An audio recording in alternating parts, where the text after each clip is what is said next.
ครูบาอาจารย์เจ้าจุตนจุองค์ขอเจริญพรมายังพุทธศาสนิกชนคนดีมีศีลมีธรรมทุกผู้ทุกท่านทุกหลังคาเฮือนที่กำลังติดตามรับฟังรายการศิริธรรมกำเมืองโดยอาตมาภาพพระครูศิริธรรมบัณฑิตอาจารย์ประจำวิทยาลัยสงฆ์นครลำปางมหาวิทยาลัยมหาจุฬาลงกรณราชวิทยาลัยเจ้าวาดวัดมิ่งเมืองมูลตำบลพิชัยอำเภอเมืองจังหวัดลำปางวันนี้ได้นำรายการศิริธรรมกำเมืองมาพบมาปะท่านผู้ฟังในเวลาพบค่ำยำแรงก็เวลา6 โมงถึง2 ทุ่มมาปะกันทุกวันพุธสัปดาห์ที่4สัปดาห์ที่3นั่นพบกันในเวลา2 ทุ่มถึง4 ทุ่มส่วนสัปดาห์ที่4วันทุกวันพุธสัปดาห์ที่4ของเดือนก็พบกันในเวลาตั้งแต่6 โมงแรงถึง2 ทุ่มก็ตะกี้ก็ต้องขออนุโมทนาขอบคุณอาจารย์พัชริยาฟองจันตาหรือดีเจอาจารย์แอมที่ได้เป็นธุระในการลิงก์สัญญาณให้เสียงรายการศิริธรรมกำเมืองเข้าสู่สถานีวิทยุ FM 106.50 เมกะเฮิรตซ์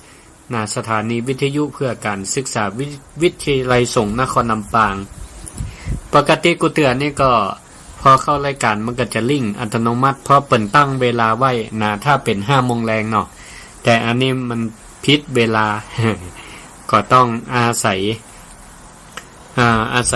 ดีเจบุคลากรเจ้าหน้าที่เปิดได้ลิงก์สัญญาณให้และนอกจากนั้นก็ยังส่งลิงก์สัญญาณไปสู่คลื่นสีขาวเพื่อชาวประชาโดยสมณเมตตาธรรมของท่านอาจารย์พระครูอภิวัฒนวิกรมรองเจ้าคณะอำเภอดอยหล่อเจ้าวาดวัดปากตังเจริญผู้อำนวยการสถานีวิทยุคลื่นสีขาวเพื่อชาวประชาและก็นอกจากนั้นเปิ้นก็ยังมีสถานีวิทยุเครือข่ายแห่งหลายสถานีหลายจังหวัดหลายอำเภอที่เชื่อมลิงก์ต่อกันไปก็ทำให้รายการศิริธรรมกำเมืองไปถึงไปเติงยังบ้านจองสถาตีอยู่ในตีต่างๆตีเชื่อมลิงก์กับสถานีวิทยุภาคธุรกิจก็ดีสถานีวิทยุคลื่นวัดฝายหินFM 104.0 เมกะเฮิรตซ์โดยท่านอาจารย์พระครูสมุวิสุวัฒน์วรกิจโจตัวก็ขอกราบขอบพระคุณในเมตตาธรรมช่วงนี้ก็เป็นช่วงที่หน้าฟ้าหน้าฝนหน้าฟ้าหน้าฝนฝนตกตึงวันก็เป็นห่วงเป็นใยคณะศรัทธาที่อยู่จังหวัดที่ได้รับผลกระทบได้รับผลกระทบอุทกภัยภัยน้ำป่าไหลหลากน้ำท่วมเข้าบ้านเข้าจองเป็นต้นว่าตั้งเจียงไฮ้พะเยาแป่น่านแต่ว่านี่ทราบว่าเข้ามาตั้งเจียงใหม่ตัว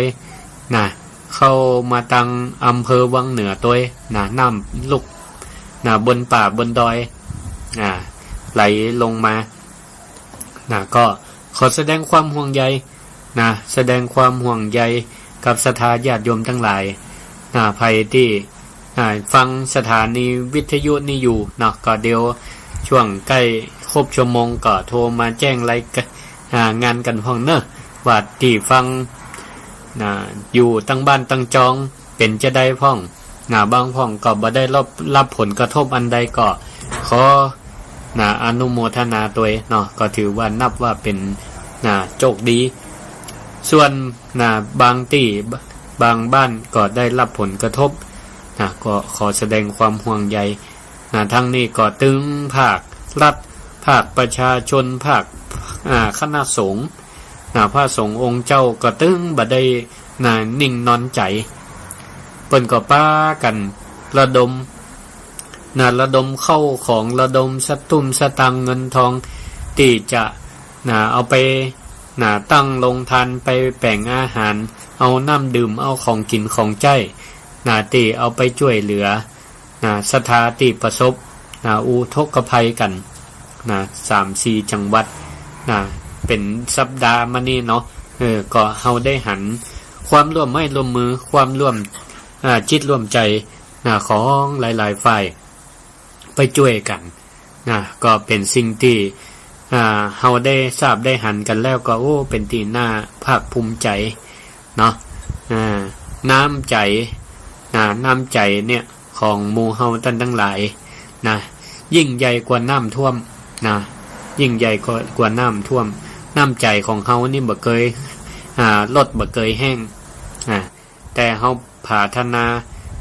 น้ำที่มันมาเข้าบ้านเข้าจองเข้าวัดเข้าวานี่ก็คือมันลดไป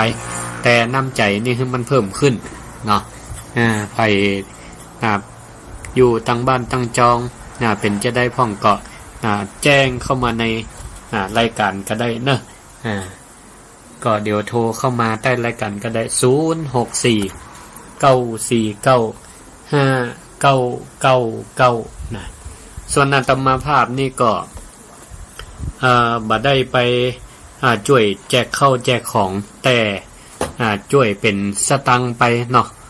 โอนไปหลายหน่วยงานเป็นต้นว่าของคณะสงฆ์ภาค6ด้วยหลวงพ่อพระธรรมวชิโรดมเจ้าคณะภาค6พร้อมทั้งรองเจ้าคณะภาคและก่อนหลวงพ่อเจ้าคณะจังหวัดต่างๆเพิ่นก็ได้ระดมทุนกันช่วยเหลือผู้ประสบภัยก็ช่วยทำบุญกับเปิ้นไปทางคณะสงฆ์จังหวัดลำปางก็มีการระดมทุนก็รวมเปิ้นก็มีคณะพนิสิตที่เปิ้นเป็นเจ้าวาดโดยเฉพาะวัดป่าพระเจ้าอุทุมพรท่านพระครูบาสุรชัยกิตติยาโนหรือพระครูบาบุญปิงปกป้าแม่ครัวปาศรัทธาปาพระสงฆ์องค์เน้นไปเมืองแป่เป็นหลายวันเหมือนกันที่ผ่านมา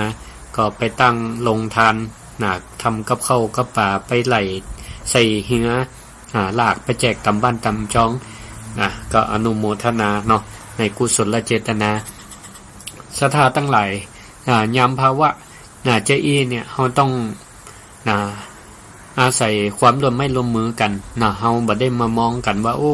มาแบ่งแยกว่ามันจะคิดของพระสงฆ์องค์เจ้าไผคิดเจอี้นี่ก็แสดงว่าเป็นคนที่ใจแคบ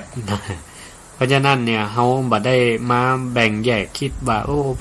พระสงฆ์บ่ใช่หน้าที่ของพระสงฆ์องค์เจ้าไปแจกข้าวแจกของแจกครัวก็ถือว่ามันเป็นเรื่องที่เฮาในฐานะมนุษยชนด้วยกันแล้วก็พระสงฆ์องค์เจ้าเปิ้นก็หันถึงบุญถึงคุณของศรัทธาญาติโยมยามภาวะปกติพระสงฆ์องค์เจ้าชื่อว่าเป็นภิกษุภิกษุแปลว่าผู้ขอโดยปกติก็เดินเที่ยวบิณฑบาตไปตามเส้นถนนหนทางก็อาศัยความเมตตาความศรัทธาของศรัทธาญาติโยมทั้งหลายได้ป้ากันใส่เข้าใส่บาตรให้พระสงฆ์เปิ้นได้ครบได้ฉันตั้งมื้อตั้งวันอย่างเอี้ยเปิ้นก็หันบุญหันคุณก็หันภาวะที่มันฉุกเฉินจะอีเปิ้นก็ป้ากันไปช่วยบ่ได้มาเกิดแบ่งแยกว่าเป็นพระสงฆ์องค์เจ้าบ่ใจจิตมันต้องเป็นหน้าที่ของทุกคนทุกภาคส่วนที่เราจะต้องไปช่วยกันแล้วศรัทธาญาติโยมพ่องก็อยู่ต่างจังหวัดอยู่ภาคใต้ภาคกลางที่เปิ้นบ่ได้รับผลกระทบเปิ้นก็หัน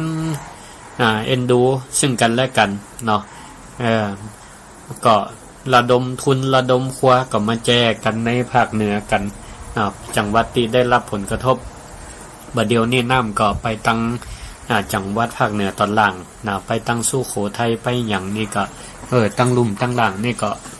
ปากันเฝ้าระวังปากันเฝ้าระวังพ่องก็เปิ้นบ่ได้รับผลกระทบเปิ้นก็เสียสละ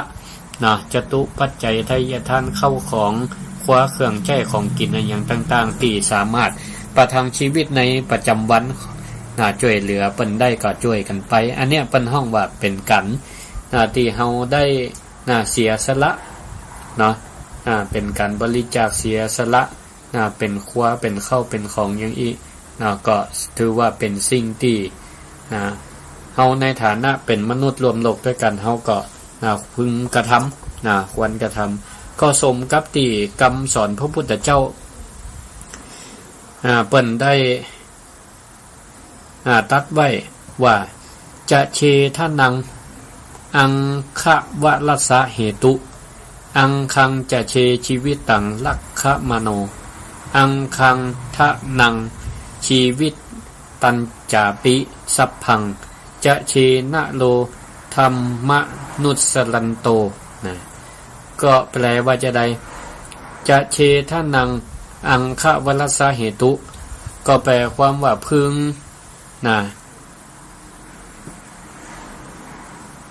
พึงสละทรัพย์เพื่อรักษาอวัยวะพึงสละทรัพย์เพื่อรักษาอวัยวะอังคังจะเชชีวิตังลักขมโนพึงสละอวัยวะเพื่อรักษาชีวิตอังคังทนังชีวิตัญจาปิสัพพังพึงสละทั้งอวัยวะพึงสละทั้งทรัพย์สินพึงสละทั้งชีวิตจะเชนะโลธรรมนุสลันโตเพื่อรักษาธรรมะเพื่อรักษาธรรมะนี่อันนี้ก็เป็นธรรมะคำสอนของพระพุทธเจ้าคนเฮานี่ควรสละทรัพย์เพื่อรักษาอวัยวะก็หมายความว่าถึงเวลาขับขันถึงเวลาที่จะต้องเลือกเกิดเหตุวิกฤตอย่างต่างๆที่เกิดขึ้นเกิดขึ้นกับตัวเฮาก็ดี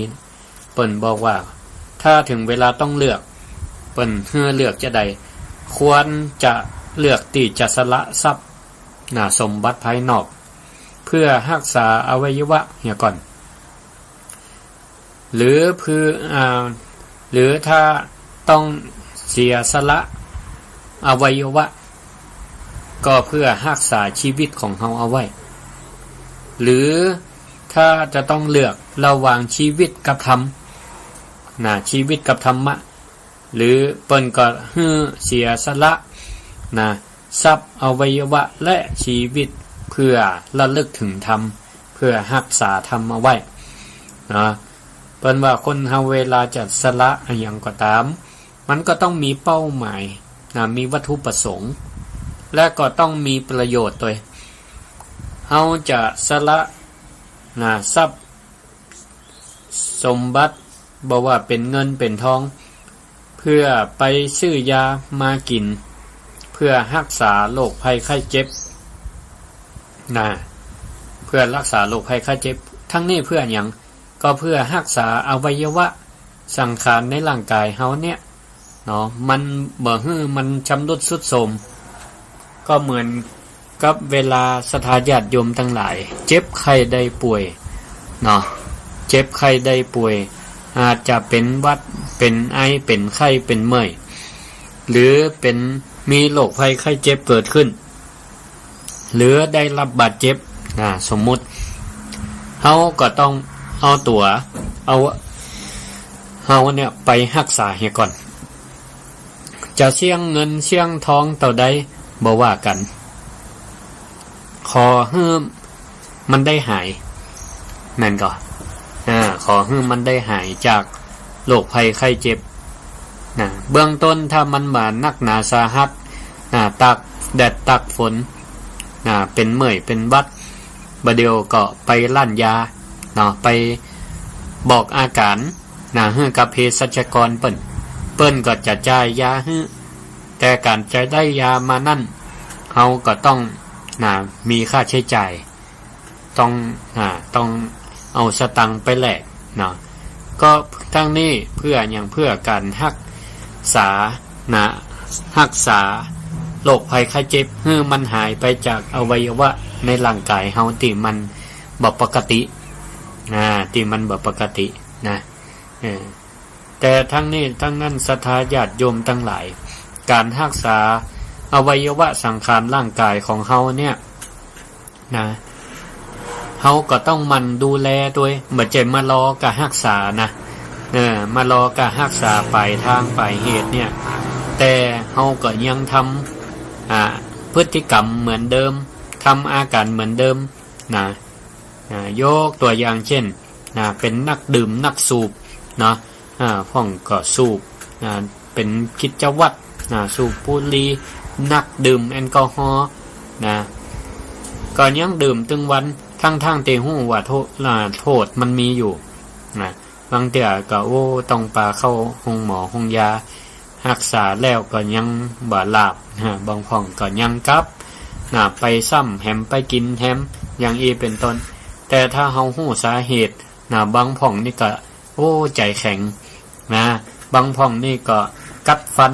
ตัดก็เป็นตัดเนาะใจเปิ้นมันจะว่าใจแข็งใจเด็ดเดียวนะตัดเหล้าตัดบุหรี่เลยเพราะมันเป็นสาเหตุเนาะเนี่ยคืออวัยวะมันสุดมันสมไปบ่พอบั่นทอน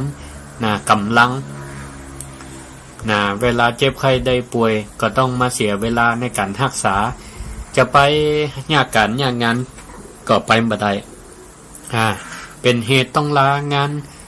บางพ่องนี่เป็นสามารถลาได้เพิ่นก็มีจำกัดเวลาอยู่บ่ฮื้อเกินกี่วันอย่างนี้เป็นต้นบางพ่องเนี่ยหาเจ้ากินค่ำถ้ามัวแต่เจ็บไข้ได้ป่วย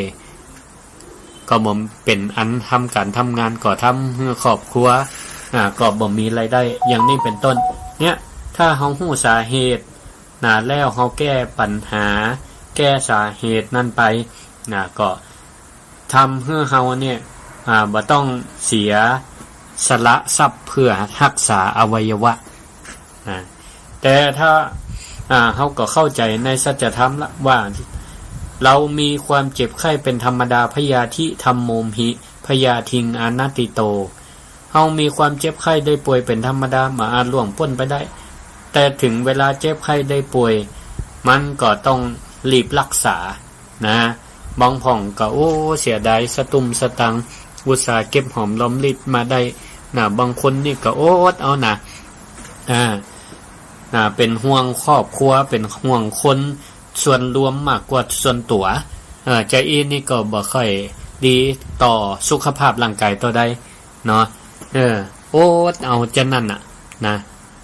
ว่าบ่เป็นหยังนักเป็นหยังปล่อยมันสะสมเอาไว้สะสมเอาไว้ก็พอมาถึงเวลามาฮู้เพื่อฮู้คิงน้ำปิงพอแห้งก็รักษาอย่างไหนบ่ตันไหนเป็นระยะสุดท้ายอย่างเป็นต้นอันเนี้ยศรัทธาญาติโยมบางพ่องค่ำร่างกายนักจนเกินไปบางเตื้อก็บ่คุ้มค่าเนาะบางเตื้อก็บ่คุ้มค่าบ่คุ้มจะใดก็ทำงานหามลุ่งหามค่ำค่ำร่างกายเพื่อให้ได้ค่าตอบแทนบางพ่องนี่ก็เปิ้นจ่ายเป็นเดือนแล้วก็มันทำทำนอกเวลาหรือพ่องก็ทำนักก็ได้เงินนักก็ทำติ๊กแต่บ่ได้พอความสมดุลกับสังขารร่างกายตัวเก่าค่ำเข่งทำงานนักจนเกินไปก็ยากให้ร่างกายสุดโทรมเผลอๆก็รายได้ที่ได้มามันก็บ่คุ้มค่ากับเวลาเจ็บไข้ได้ป่วยเข้าห้องหมอห้องยาก็ไปเสี่ยงเป็นกายาการักษาไปเหียอย่างนี่เฮาทำแล้วมันจะได้อะไรอย่างเนาะเพราะฉะนั้นเนี่ยมันก็ต้องให้มันสมดุลกันสมดุลโลกกระทำให้มันสมดุลกันศรัทธาญาติโยมทั้งหลายแต่พอถึงเวลาจำเป็นที่จะต้องรักษาแต่เฮารักษาอวัยวะดูแลสุขภาพดีอยู่แต่มันก็บ่ล่วงพ้นจากสัจธรรมไปได้ถึงเวลามันก็เจ็บไข้ได้ป่วยหรืออุบัติเหตุก็ต้องจำเป็นรักษาเสียสละทรัพย์เพื่อรักษาอวัยวะเอาไว้เนาะพ่องก็เจออุบัติเหตุต้องรีบรักษารีบรักษาเอาไว้ให้อวัยวะมันสมบูรณ์เหมือนเดิมอย่างนี้เป็นต้น เนาะต้องรักษาเอาไว้โดยเฉพาะอวัยวะส่วนที่สำคัญเนาะที่มันจะสามารถใจประกอบหน้าที่การงานได้นะบอกว่าจะเป็นหูเป็นตามือแขนขาอย่างต่างๆเนี่ยก็ถือว่าเป็นส่วนสำคัญในภายนอกภายในก็เหมือนกันเนาะเป็นกระเพาะกระเพาะอาหารลำไส้อย่างพวกนี้เนี่ยก็จะไปให้มันมีของแปลกปลอมเข้าในร่างกายนะของมีโทษเข้าร่างกายมันก็จะทำลายอวัยวะภายในรักษายากเหลือภายนอกนะนอศรัทธาญาติโยมทั้งหลายเฮาก็สังเกตพอตัวเฮาก็ดีหรือว่าคนอื่นที่มีประสบการณ์มีดบาดก้าประสบอุบัติเหตุภายนอกนี่ยังรักษาได้ง่ายแต่ถ้าเป็นภายในเนาะแต่ถ้าเป็นตั้งภายในเนี่ยโอ้มันบ่ฮู้สาเหตุเนาะเจ็บต้องแต่ก็บ่ฮู้ว่ามันเจ็บเพราะอะไรหยังเนาะก็ต้องอาศัยหมอผู้เชี่ยวชาญในการดูรักษานะแต่ถ้าจะว่านะมันถึงขั้นเจ็บเป็นเย็นอุ่นนักและก็จำเป็นที่จะต้องสละอวัยวะนะศรัทธาญาติโยมทั้งหลายเสียสละอวัยวะบางเตือเฮาก็หันเข้าต่างๆประสบอุบัติเหตุ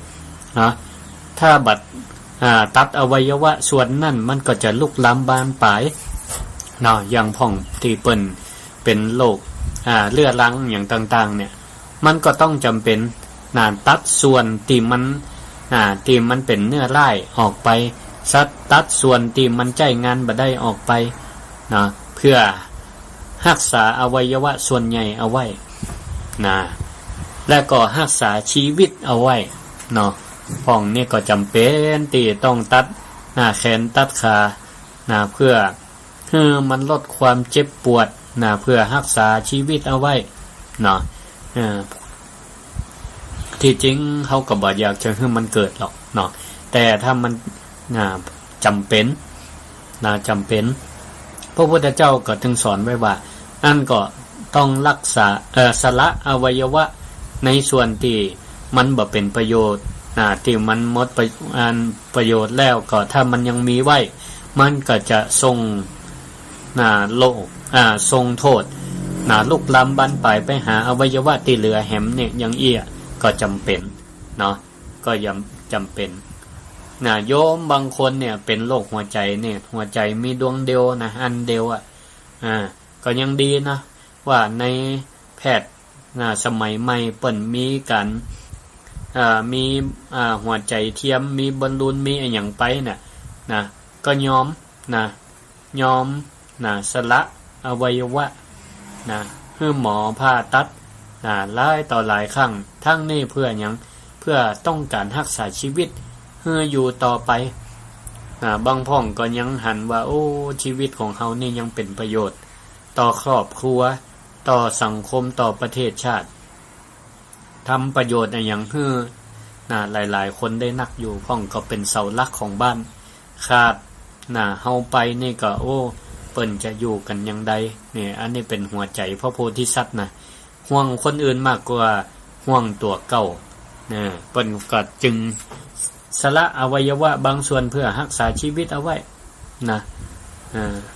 หลายต่อหลายคนเปิ้นสูญเสีย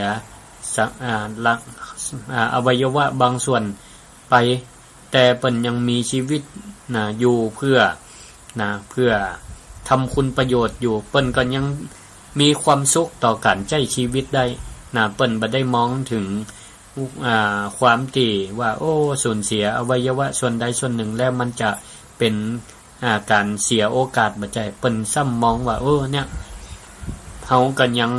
โชคดีที่มีอวัยวะมีชีวิตส่วนที่เหลืออยู่ก็ยังสร้างคุณประโยชน์ไว้อยู่อย่างนี้ก็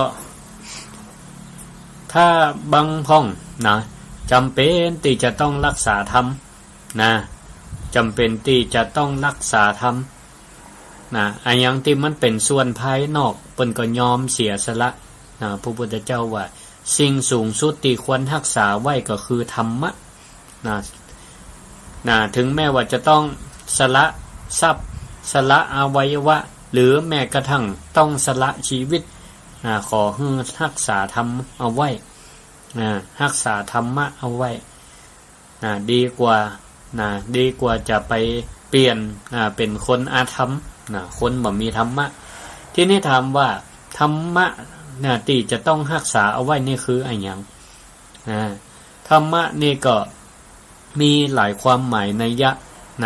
แต่ที่สำคัญในที่นี้ก็หมายถึงธรรมะคือหน้าที่ธรรมะคือหน้าที่ที่เราจะต้องรับผิดชอบของแต่ละท่าน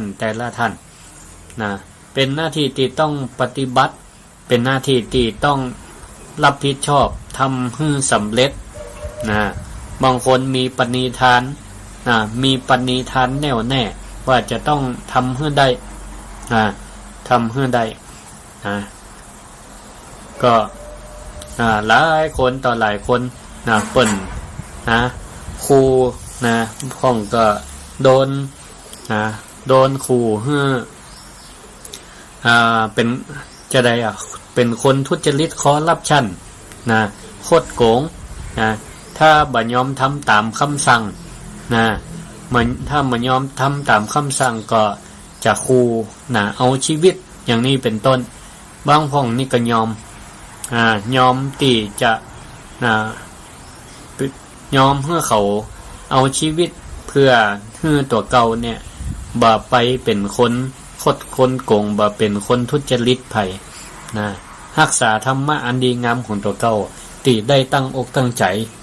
ประพฤติปฏิบัติอันดีมาตลอดนี่ยอมกระทั่งสละทรัพย์อวัยวะชีวิต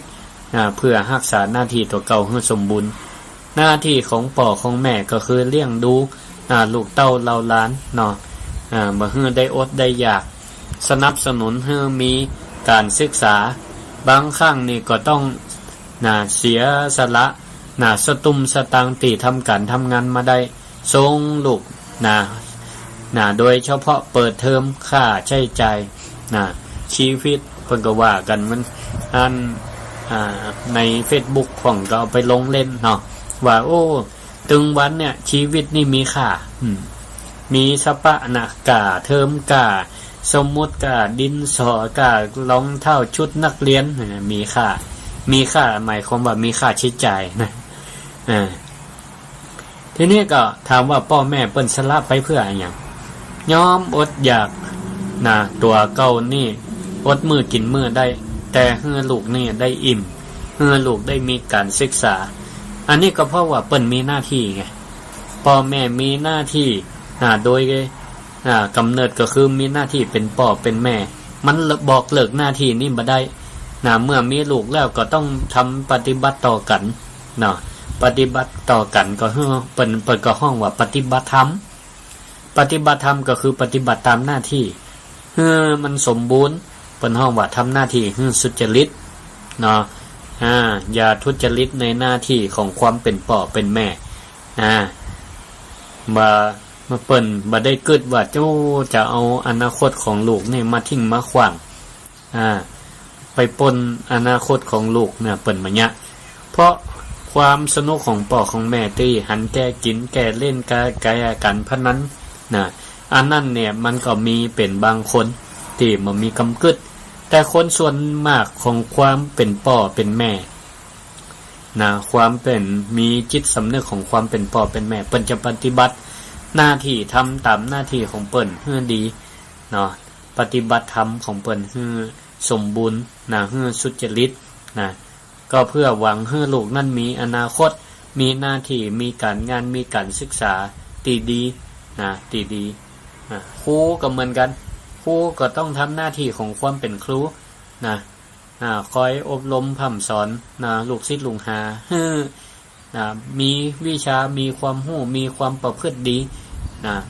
เป็นคนดีอย่างนี้ก็ทุกคนต่างทำหน้าที่ของตน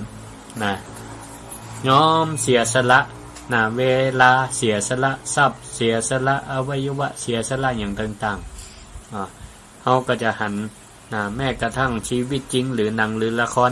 พ่อแม่ยอมเสียสละชีวิตของตัวเก่าเพื่อ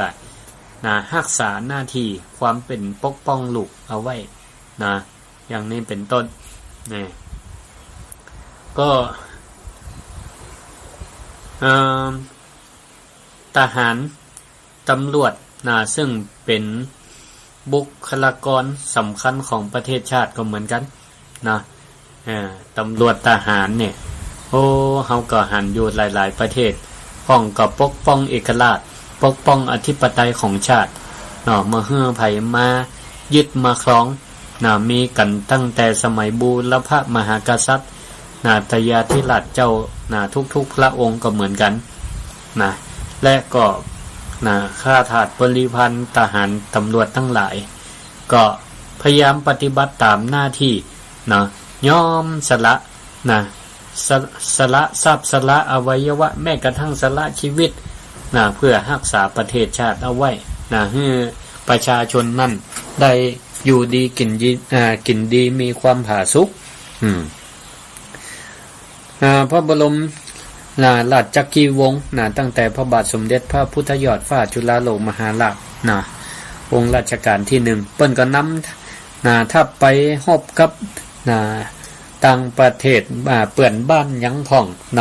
ทั้งนี้ก็เพื่อเป็นการปกป้องเอกราชของบ้านเมืองเฮาเอาไว้เปิ้นก็ทำเพื่อหยังเพื่อที่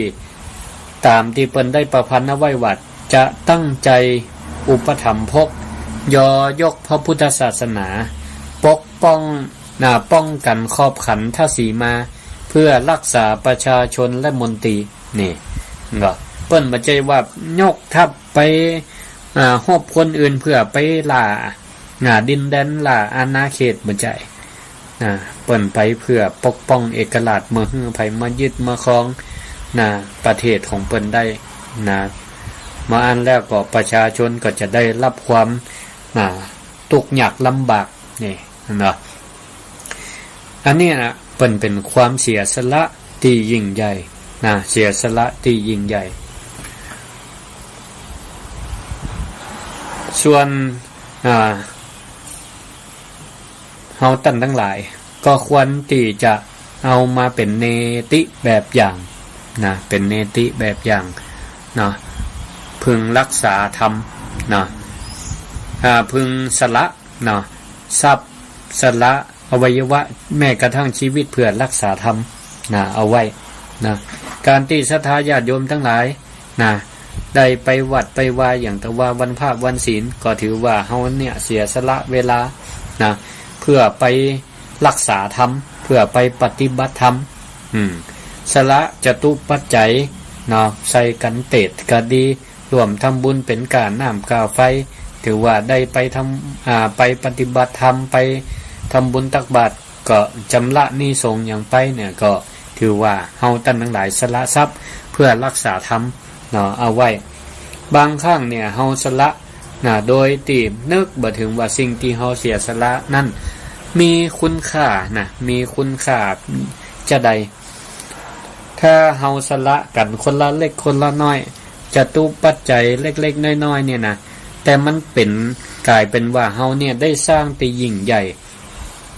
ยกตัวอย่างเช่นเนี่ยกรณีฝนตกน้ำท่วมน้ำป่าไหลหลากเฮาก็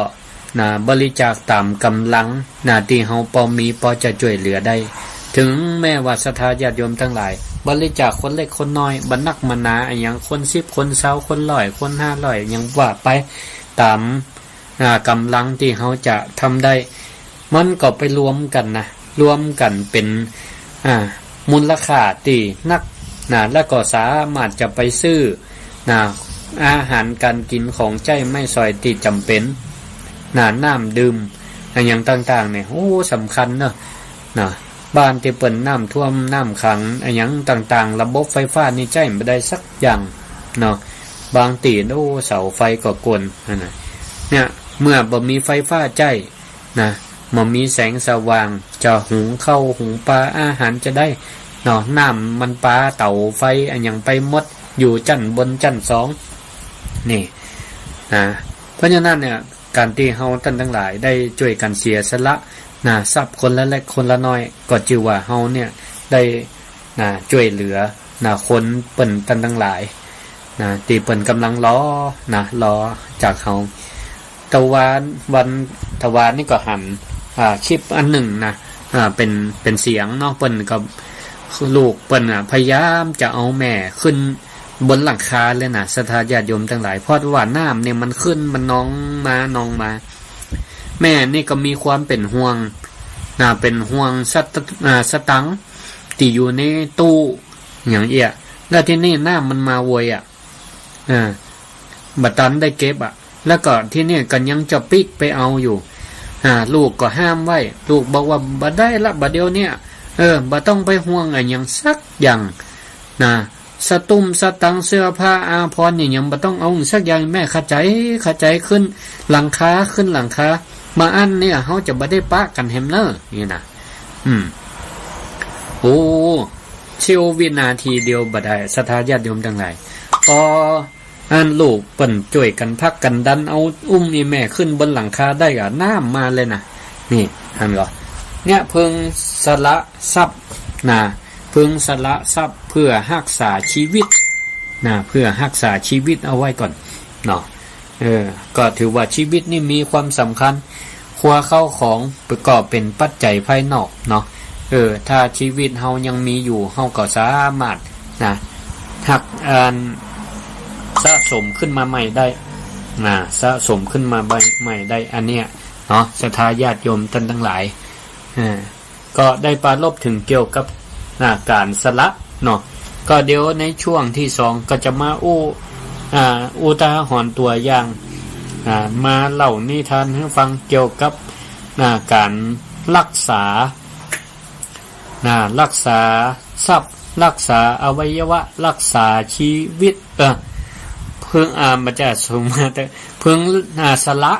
สละทรัพย์เพิ่งสละทรัพย์เพิ่งสละอวัยวะเพิ่งสละชีวิตเพื่อรักษาธรรมอันนี้ถือว่าเป็นสิ่งที่ควรรักษาสูงสุดรักษาอย่างอื่นบ่ได้ก็ขอรักษาธรรมเอาไว้เอาล่ะในช่วงแรกนี่ก็เชิญชวนศรัทธาญาติโยมทั้งหลายโทรเข้ามาในรายการศิริธรรมกำเมืองได้064-949-5999รายการศิริธรรมกำเมืองโดยพระครูศิริธรรมบัณฑิตอันนี้ในช่วงที่1เนาะไผฟังตั้งใดวันนี้ตอนนี้เป็นจะได้พ้องฝนตกก็น้ำเป็นจะได้พ้องเข้าบ้านเข้าจองกอบหรือว่าปลอดภัยดีก็โทรมารายงานกันได้เจริญพรกราบนมัสการเจ้าแม่อ้อยว่าจะได้ฝนบ่ตกแล้วตังหวังหม้อวันนี้ฝนบ่ตกแล้วเนาะฝนบ่ตกแล้วเป็นไข้เป็นวัดนี่โอ้ตากฝนตะวากะตะวานี่ไปขายของตัวเจ้านี่กะอ๋อตาเจ้านี่ตาเจ้านี่วัดนี่บ่ตกแล้วเหรอวันมอตกล่ะวันมอตกเจ้าตกหนักนะจ้ะยาหมดเป็นเนี้ยเนาะมาเป็นวัดเสียสละอันสตังค์เฮียน้อยไปซื้อยากินเนาะซื้อมากินเพิ่งรักษาพร้อมที่จะรับพักผ่อนนั่นเอาสังขารร่างกายไว้ก่อนสุขภาพดีค่อยไปหาเงินเนาะพึงสละทรัพย์เพื่อรักษาอวัยวะน่ะคือมันได้วิตได้ขาดไปได้ได้วิตได้ขาดบินมันบอลนะซื้อยามากินเห็นยังสาวบอกไปหาหมอไปมันสำคัญที่สุดพักผ่อนนักๆคนอันเมื่อยคนเป็นวัดนั่นเนี่ยนะกินยาวันนี้มาเนี่ยหลานสาวมาเนี่ยเบก็เลยเข้ามาเจ้านั่นกินยาไปมันก็พักผ่อนเลยกินข้าวกินยานอนอย่างเดียวพักผ่อนนักๆเดียวมันจึงดีน่ะหายไวๆนะบุญรักษาสาธุบุญรักษาหายไวๆแม่อ้อยบ้านหม้อโทรมาบอกว่าเป็นวัดพระเจ้านี่ไปขายขนมโดนฝนห้ำซื้อยาเนาะพึงสละทรัพย์เพื่อรักษาอวัยวะเนาะรักษาโรคภัยไข้เจ็บเมื่อมันเข้ามาในเนื้อในตัวเจริญพร นมัสการครับเจริญพรแท้ครับแฟนพันธุ์แท้เนอะบ่ฮู้ชื่อขอปิดความลับสาธุขอบคุณโทรมาตลอดเทศนี่ยังดีมากเลยครับน่าเอาเจ๋วเลยครับน่าขอบคุณหลายๆโอ้เทศมาเทศเชียงใหม่นี่จัดม่วนครับน่าวัดฝ่ายหินครับมาวัดฝ่ายหินได้กะแต่มันก้านจังซ้อนะกะกันจังซ้อเปิ่นซ้อเปิ่นยังได้รางวัลน่ะอันนี้เปรตบ่ได้รางวัลน่ะบ่เป็นอย่างครับน่าแกจะได้กำมั่มมาแกเป็นนะสถาได้ฟังก็ดีละเนาะเนี่ยกะกำชมเนี่ยกะเป็นรางวัลน่ะเนาะขอบคุณหลายๆกำลังใจนะครับขอบคุณสาธุเจริญพรนมัสการครับเจริญพรสาธุเจ้าแม่ทองสุกบ้านนาดงนี่เป็นได้ว่างนาดงฝนตกย่างละเจ้าวันนี้ฝนตกกะเจ้าโอ้ติวัดนี่บ่ตกกันวันนี้นะตกต่อว่าตกหนักเจ้าบ่เป็นหยังเก่าค่ะอันน้ำบ่ท่วมบ่ขังล่ะเจ้าบ่ท่วมบ่ขังก็ดีเพิ่นบ้านหมู่บ้านเพิ่นมันมีตีเป็นอันนี้อยู่เนาะตีมงตีลุ่มตีนี่อยู่ตีดอนอยู่เจ้าเจ้าดีละดีแม่อันป้ากันนั้นที่ครัวมีหวานจะเอาไปบ้านมหาสมศักดิ์จะเข้าเมาสาธุเป็นข้าวสารก็มันผ้าเสื้อกันนี่เปิดกำลังหาก็จะฮีบกันอยู่ดีละอนุโมทนาพระอาจารย์ก็หอมสตังเปิ่นไปนั่นตอนที่มันท่วมดังๆนั่นนะเขาก็ช่วยเป็นอันเป็นสตังเอาไปซื้อคว้าแจกเอาดีกว่าเนาะเปิ่นก็ได้ใจประโยชน์ดีละคนมาเอาคนว่าจะมาวันที่4นะดีละสาธุนะขอบคุณแม่ทองสุกเนอะบุญรักษาเจริญพรเจริญพรแม่แก้วโอ้หายดีหรือยังดีแล้ววันนี้ไปหาหมอเรียบร้อยละดีแล้วเสี่ยงตังก่อฟรีกะเสี่ยงตังก่อกะรักษาเสี่ยงจะตั้งเสี่ยงเดียวตก30,000นะโอ้นั่นแหละบ่เป็นหยังเปิ้นกันเนี่ยปัจเกียพึงรักษาทรัพย์เพื่อพึงสละทรัพย์เพื่อรักษาอวัยวะเนาะเอาตาไว้ก่อนเนาะ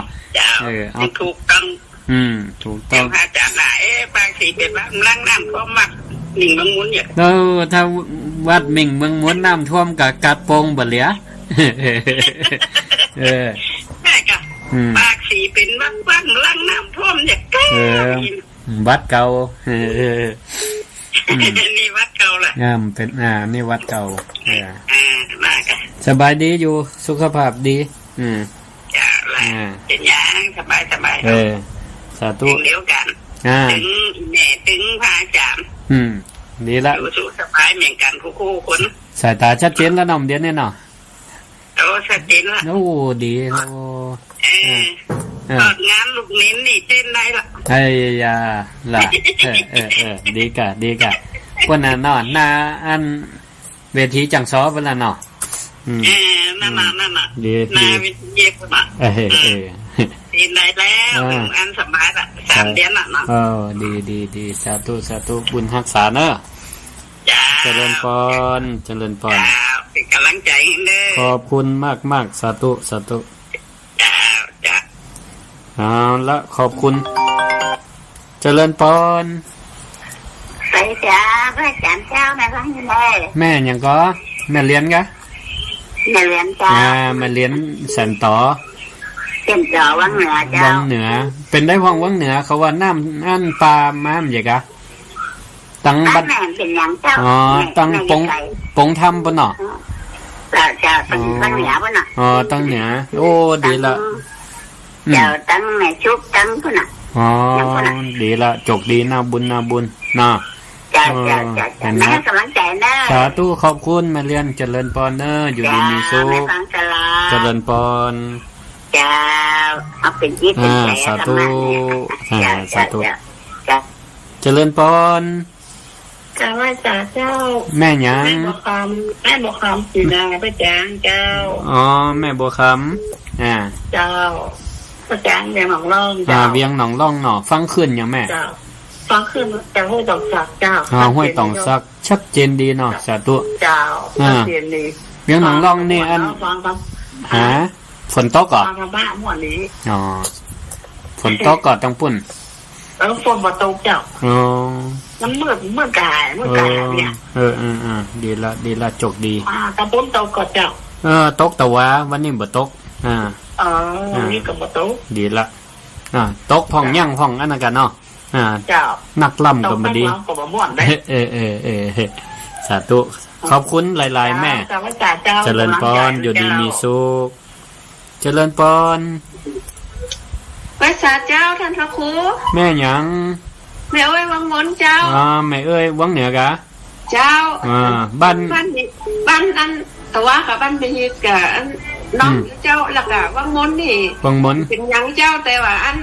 น้านี่อันที่มันติดน้ำวังที่มันตำๆมันก็เข้าอยู่น้ำเข้าอยู่เนาะเจ้าแต่ว่าบ้านเป็นยังเจ้าดีละจกดีมันเป็นยังเพราะว่าแม่ก็เอาข้าวสารไปไว้วัดเหมือนกันนะเปิดเอาไปหันไปนี่น่ะเนาะอนุโมทนาบุญเนาะเจ้าหอมหน่อยเป็นนักเดียขอบคุณนะแม่เนอเจริญพรอยู่ดีมีสุขสาธุเจริญพรพิสาเจ้าท่านพระโกแม่ฟังอยู่เนอะแม่หยังก็แม่น้อยมันไหลน้อยเจ้าแม่น้อยไหลน้อยบ่ได้โทรหากันเหมือนละเจ้าสาธุกับแม่โคนเดี๋ยวมันไหลน้อยจะโทรนี่นะโทรหากับแม่นะหมู่นั่นเป็นคาบฟังเอาล่ะเนาะจะพังจัดแล้วก็จะไหลเป็นจังโทรบ่ล่ะจังโทรเป็นยังได้ฟังก็ดีสาธุเนอะเจ้าไปแอวต้องพุ่นกระตักกันพองเนอะเจ้าขอบคุณเจริญพรแม่สาธุเจ้าไว้สาเจ้าสาธุศรัทธาติดตามรายการศิลธรรมกำเมืองเนาะแล้วก็รายการอื่นๆของครูบาอาจารย์พ่องในกะอย่างก็วิทยุนี่ตึงบ่ห่างตัวนะไปตั้งไหนไปตัวกินข้าวก็ฟังตัวจะนอนก็ฟังไปตัวรับการวิทยุก็ได้เนาะเป็นยังเสียงทันมันบ่จะเสียงนักเนาะพึงสละทรัพย์เพื่อรักษาธรรมนี่กะเนาะป้องก็กะไฟนิดๆน้อยๆมันเป็นยังนะได้ฟังธรรมะจากครูบาอาจารย์มันจะได้เสียงสตังนะเนาะเสียงกะไฟขอให้มันเปิดวิทยุได้ก็เป็นใจได้ละนะมันจะมีกันเตดโลเนาะอนุโมทนากันเตดปุ่นเอาไว้มาฟังธรรมที่วัดเนาะที่วัดนี่ก็มีกันเตดเหมือนกันนะเตดธรรมนิยายปุ่นบ้านล้านนาเตดกุศินเรื่องพรหมทัตนาแว่นก็มีก็ศรัทธามาฟังเนาะก็มีเจ้าภาพเก้ากันเตดกันละ300 บาทแล้วก็ศรัทธาที่มาฟังร่วมมาทำบุญแต่ละวันประกอบให้พร้อมกันใครร่วมเป็นเจ้าภาพกันเตดก็แจ้งได้เนอะเจริญพรขอบคุณบ้านปกขอนสมควรบ้านปกขอนสาธุสาธุเลยอาจารย์ครับขอบคุณบ้านบ่เป็นยังก็กล้าฝนเป็นยังครับเป็นยังบ้านนี้นะแต่ว่าตั้งเลี้ยงเป้านี่มีพ่อครับตั้งแม่สวยเพื่อนน้องก็นะเป็นกำลังใจเป็นกำลังใจดีสังเกตคนฟังขอบคุณขอบคุณเจริญพรสังเกตไว้ศรัทธาฟังรายการวิทยุนี่บอกว่าจะเป็นคลื่นลำปางคลื่นเชียงใหม่คลื่นสีขาวคลื่นต่างๆนี่ฮู้สึกว่าบ่มีเหตุน้ำท่วมก็เปิ้นเฮาเนาะหลอดปลอดภัยกันหมดนี่แสดงว่าอานิสงส์แห่งการฟังธรรมนี่ก็มีผลอยู่นะเนาะดีละเป็นหน้าบุญของหมู่เฮาท่านทั้งหลายเนาะแล้วก็เดี๋ยวสักกรรมจะให้ฟังเพลงเนาะขั้นสัก1 เพลงเนาะแล้วเดี๋ยวเฮาก็มาปะกันในช่วงที่2เนาะ จะไปฝั่งหนีไปไหนเดี๋ยวนะเดี๋ยวจะเล่านิทานตัวอย่างว่าพึงสละทรัพย์พึงสละอวัยวะหรือพึงสละชีวิตเพื่อรักษาธรรมเนี่ยเป็นจะใดเดี๋ยวก็มาพบมาปะกันต่อตั้งแต่เวลา 1 ทุ่มถึง 2 ทุ่มรายการศิริธรรมกำเมืองโดยพ่อครูศิริธรรมบัณฑิตอาจารย์ประจำวิไลสงฆ์นครลำปางมหาวิทยาลัยมหาจุฬาลงกรณราชวิทยาลัยเจ้าวัดวัดมิ่งเมืองมูลตำบลพิชัยอำเภอเมืองจังหวัดลำปางเบอร์โทรศัพท์064-949-5999นะฟังเพลงคัดรายการ1เพลงเนอะเพลงศีล5เนาะปานาติปาตาเวรมณีอทินนาทานาเวรมณีกาเมมุสาสุราเม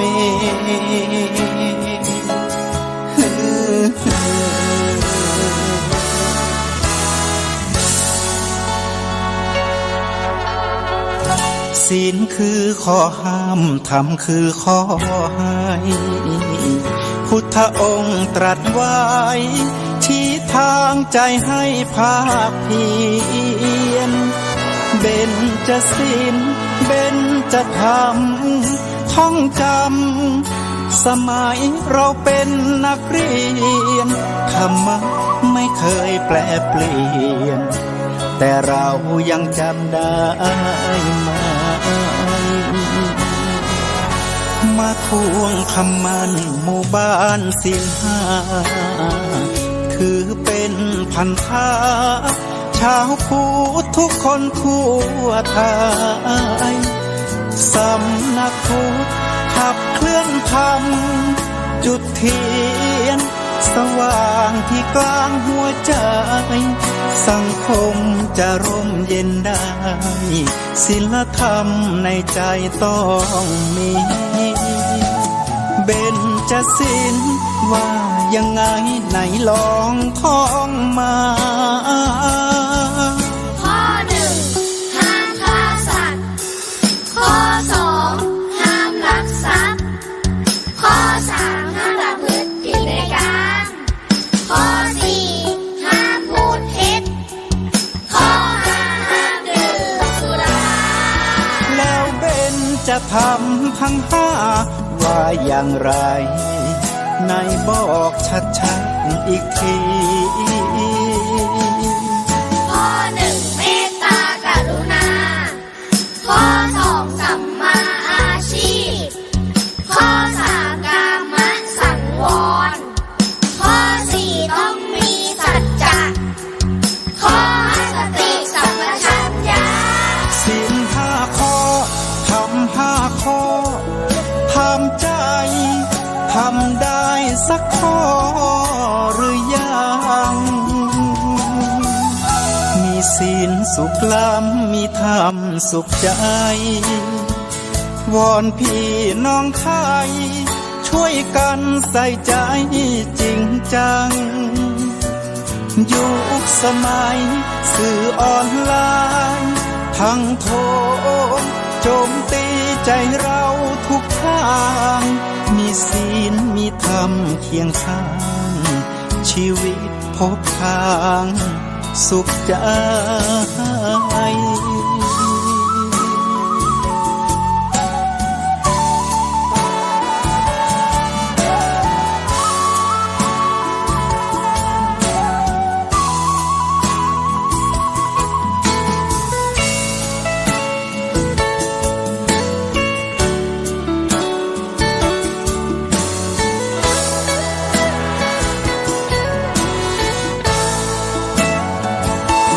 เบญจศีล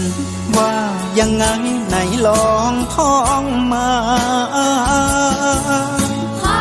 1 ห้ามฆ่าสัตว์ข้อ 2 ห้ามลักทรัพย์ข้อ 3 ห้ามประพฤติผิดในกามข้อ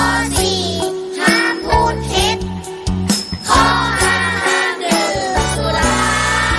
แล้วเบญจธรรมทั้ง5 ว่าอย่างไรในบอกชัดๆอีกที ข้อ 1 เมตตากรุณา ข้อ 2 สัมมาอาชีพ ข้อ 3 กามสังวร ข้อ 4 ต้องมีสัจจะ ข้อ 5 สติสัมปชัญญะ ศีล5 ข้อทำ5 ข้อทำใจทำได้สักข้อหรือยังมีศีลสุขล้ำมีธรรมสุขใจวอนพี่น้องไทยช่วยกันใส่ใจจริงจังยุคสมัยสื่อออนไลน์ทั้งโทรโจมตีใจเราทุกทางมีศีลมีธรรมเคียงข้างชีวิตพบทางสุขใจมีศีลมีธรรมเคียงข้างชีวิตสมปรารถนาทุกหมู่บ้านรักษาศีล5สังคมน่าอยู่อย่างยืน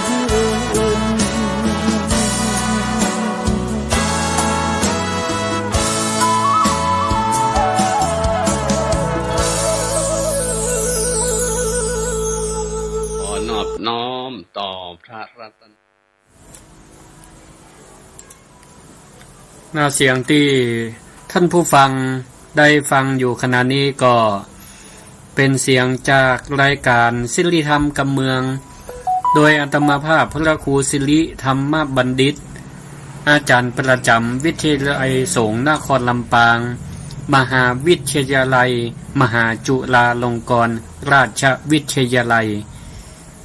เจ้าวาดวัดมิ่งเมืองมูลตำบลพี่ชัยอำเภอเมืองจังหวัดลำปางก็ออกอากาศตีวัดนี่แหละเนาะในห้องในกุฏิส่งลิงก์สัญญาณไปตีวัดบุญยวาสวิหารพระอารามหลวงซึ่งเป็นที่ตั้งเสาอากาศของสถานีวิทยุเพื่อการศึกษาวิทยาลัยสงฆ์นครลำปาง FM 106.50 เมกะเฮิรตซ์แล้วก็ส่งลิงก์ไปแฮมไปหายังคลื่นสีขาวเพื่อชาวประชาโดยเมตตาธรรมของท่านอาจารย์พระครูอภิวัฒนวิกรมผู้อำนวยการสถานีและก็สถานีเครือข่ายของเปิ้นแฮมทราบว่าเป็น30สถานีซ้ำเด็กก็ซ้ำนักก็ต้องขออนุโมทนาขอบคุณเจ้าของสถานีทุกๆสถานีที่ได้นำรายการศิริธรรมกำเมืองของพระครูศิริธรรมบัณฑิตเนาะเอาไปสู่บ้านสู่จองสู่ห้องนั่งห้องนอนของสถาที่อยู่ตั้งบ้านสามารถรับฟังคลื่นของท่านได้ก็มาสู่ช่วงที่2เข้ามาสู่ช่วงที่2ของรายการศิริธรรมกำเมืองตั้งแต่เวลา 1 ทุ่มถึง 2 ทุ่มแห่งกำหนึ่งเนาะก็ตะกี้ศรัทธาญาติโยมเปิดกระโทรเข้ามาในรายการถามพระอาจารย์ที่ผ่านมาเนี่ยมาหันปะกัน หันเปิ่นปากันไปตามเตียนกันตั้งอีสานนะโอ้พ่องก็ไปก็กองหาบ้านหาจองก็จ้านะ ถ้าว่าอยู่เชียงใหม่ลำปางก็ปลอดภัยเนาะก็ดีละเนาะไปเอาบุญเอากุศลนี่ส่งผลบุญก็ส่งบ้านจองปลอดภัยกันดีละอนุโมทนาบุญตัวเนาะอนุโมทนากับศรัทธาที่เปิ่นป้ากันไปตันเตียนพรรษาเป็นตัวแทนของศรัทธาพี่น้องทั้งหลายตีป้ากันไปหล่อเทียนกันตีวัดพระธาตุม่อนจอมพ่อเนาะโดยหลวงพ่อพระครูปฏิพันธ์ธรรมทินเนาะเจ้าอาวาสแล้วก็เป็นเจ้าภาพงานหล่อเทียนกันที่ผ่านมาพอหล่อเสร็จแล้วก็ท่านอาจารย์พระครูอภิวัฒนวิกรมเปิดก็เป็นหัวหน้าสายบุญประธานสายบุญป้าสถากันไปไปกันนักกันหลายเนาะปากันไปกันนักกันหลายก็เป็นมหาบุญอันยิ่งใหญ่ปากันไปใส่เสื้อ เหมือนกันอนุโมทนากับศรัทธาญาติโยมในช่วงแรกตะกี้ก็ได้อู้ถึงธรรมะที่พระพุทธเจ้าเปิ้นได้ตัดสอนหมู่เฮาเอาไว้ว่าพึงรักษาพึงสละทรัพย์ เพื่อรักษาอวัยวะพึงสละอวัยวะเพื่อรักษาชีวิตแล้วก็พึงสละทรัพย์พึงสละอวัยวะและแม้กระทั่งสละชีวิตเพื่อรักษาธรรมอันนี้ก็ถือว่าเป็นการรักษาที่สูงสุดก็คือธรรมะเนี่ยมาให้มันหนีหายมาให้มันไกลไปจากเนื้อจากตัวตั้งแต่เฮามีชีวิตอยู่และก็ล่วงลับดับขันไปในที่สุดไผรักษาธรรมได้ข้อใดข้อหนึ่งหรือหลายๆข้อก็ถือว่าเป็นผู้ที่มีปณิธานนั้นแน่วแน่ในการรักษาธรรมะเอาไว้จือว่าเฮาได้สร้างบารมีให้กับเนื้อกับตัวและก็ฝากคุณงามความดีเอาไว้ให้กับโลกเปิ้นจะได้จื่อได้จำเอาไว้คุณงามความดีนี่แหละมันบ่สูญหายเป็นสิ่งที่อยู่คงอยู่เอาไว้ระลึกนึกถึงเฮาเมื่อใดก็ให้เปิ้นได้ระลึกนึกถึงคุณงามความดีของเฮาแต่ถ้าระลึกถึงเฮาไม่ได้โอ้มีกะความเดือดร้อนใจนึกมาได้ก่อนนึกถึงวิรกรรมที่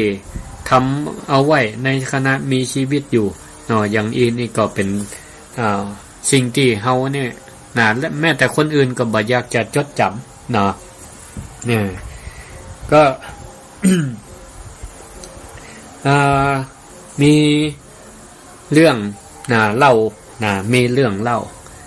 เกี่ยวกับนี่แหละการรักษาการ การสละทรัพย์สละอวัยวะสละชีวิตเพื่อรักษาธรรมไว้ก็มีอยู่สมัยหนึ่งมีพราหมณ์คนหนึ่งในอดีตการนานมาละเมินมาละมีหมู่บ้านที่อยู่ต่ำอยู่เป็นหมู่บ้านป่าบ้านดอยเปิ้นก็มีการทำมาค้าขายกันในหมู่บ้านพราหมณ์เนี่ยยืนอาชีพทำมาค้าขายกับปอก้าในหมู่บ้านซึ่งก็เดินทางข้ามป่าข้ามดงมาก้ามาขายกับเจ้าบ้านซึ่งพราหมณ์คนนี้เนี่ยเป็นคนที่บ่ซื่อบ่ใสไผมาก้าขายกับพราหมณ์เนี่ยก็ทำทีว่าแม่วันเป็นคนกล้าขายเป็นปอก้าแต่เวลาแม่คืนมาเนี่ยก็มีนิสัยเป็นคนขี้ลักขี้จกไปลักสตังค์ไปลักของมีค่าไปลักของมีค่าของเปิ้นแม่วันนี่ก็ทำตัวเป็นคนดีแต่แม่คืนทำตัวเป็นโจรเป็นขโมยในบุงบ้านนั่นก็มีเข้ามีของมีค่าอยู่นักเพราะเป็นบ้านป่าเจ้าบ้านนี่ก็ไปเก็บของป่ามาขาย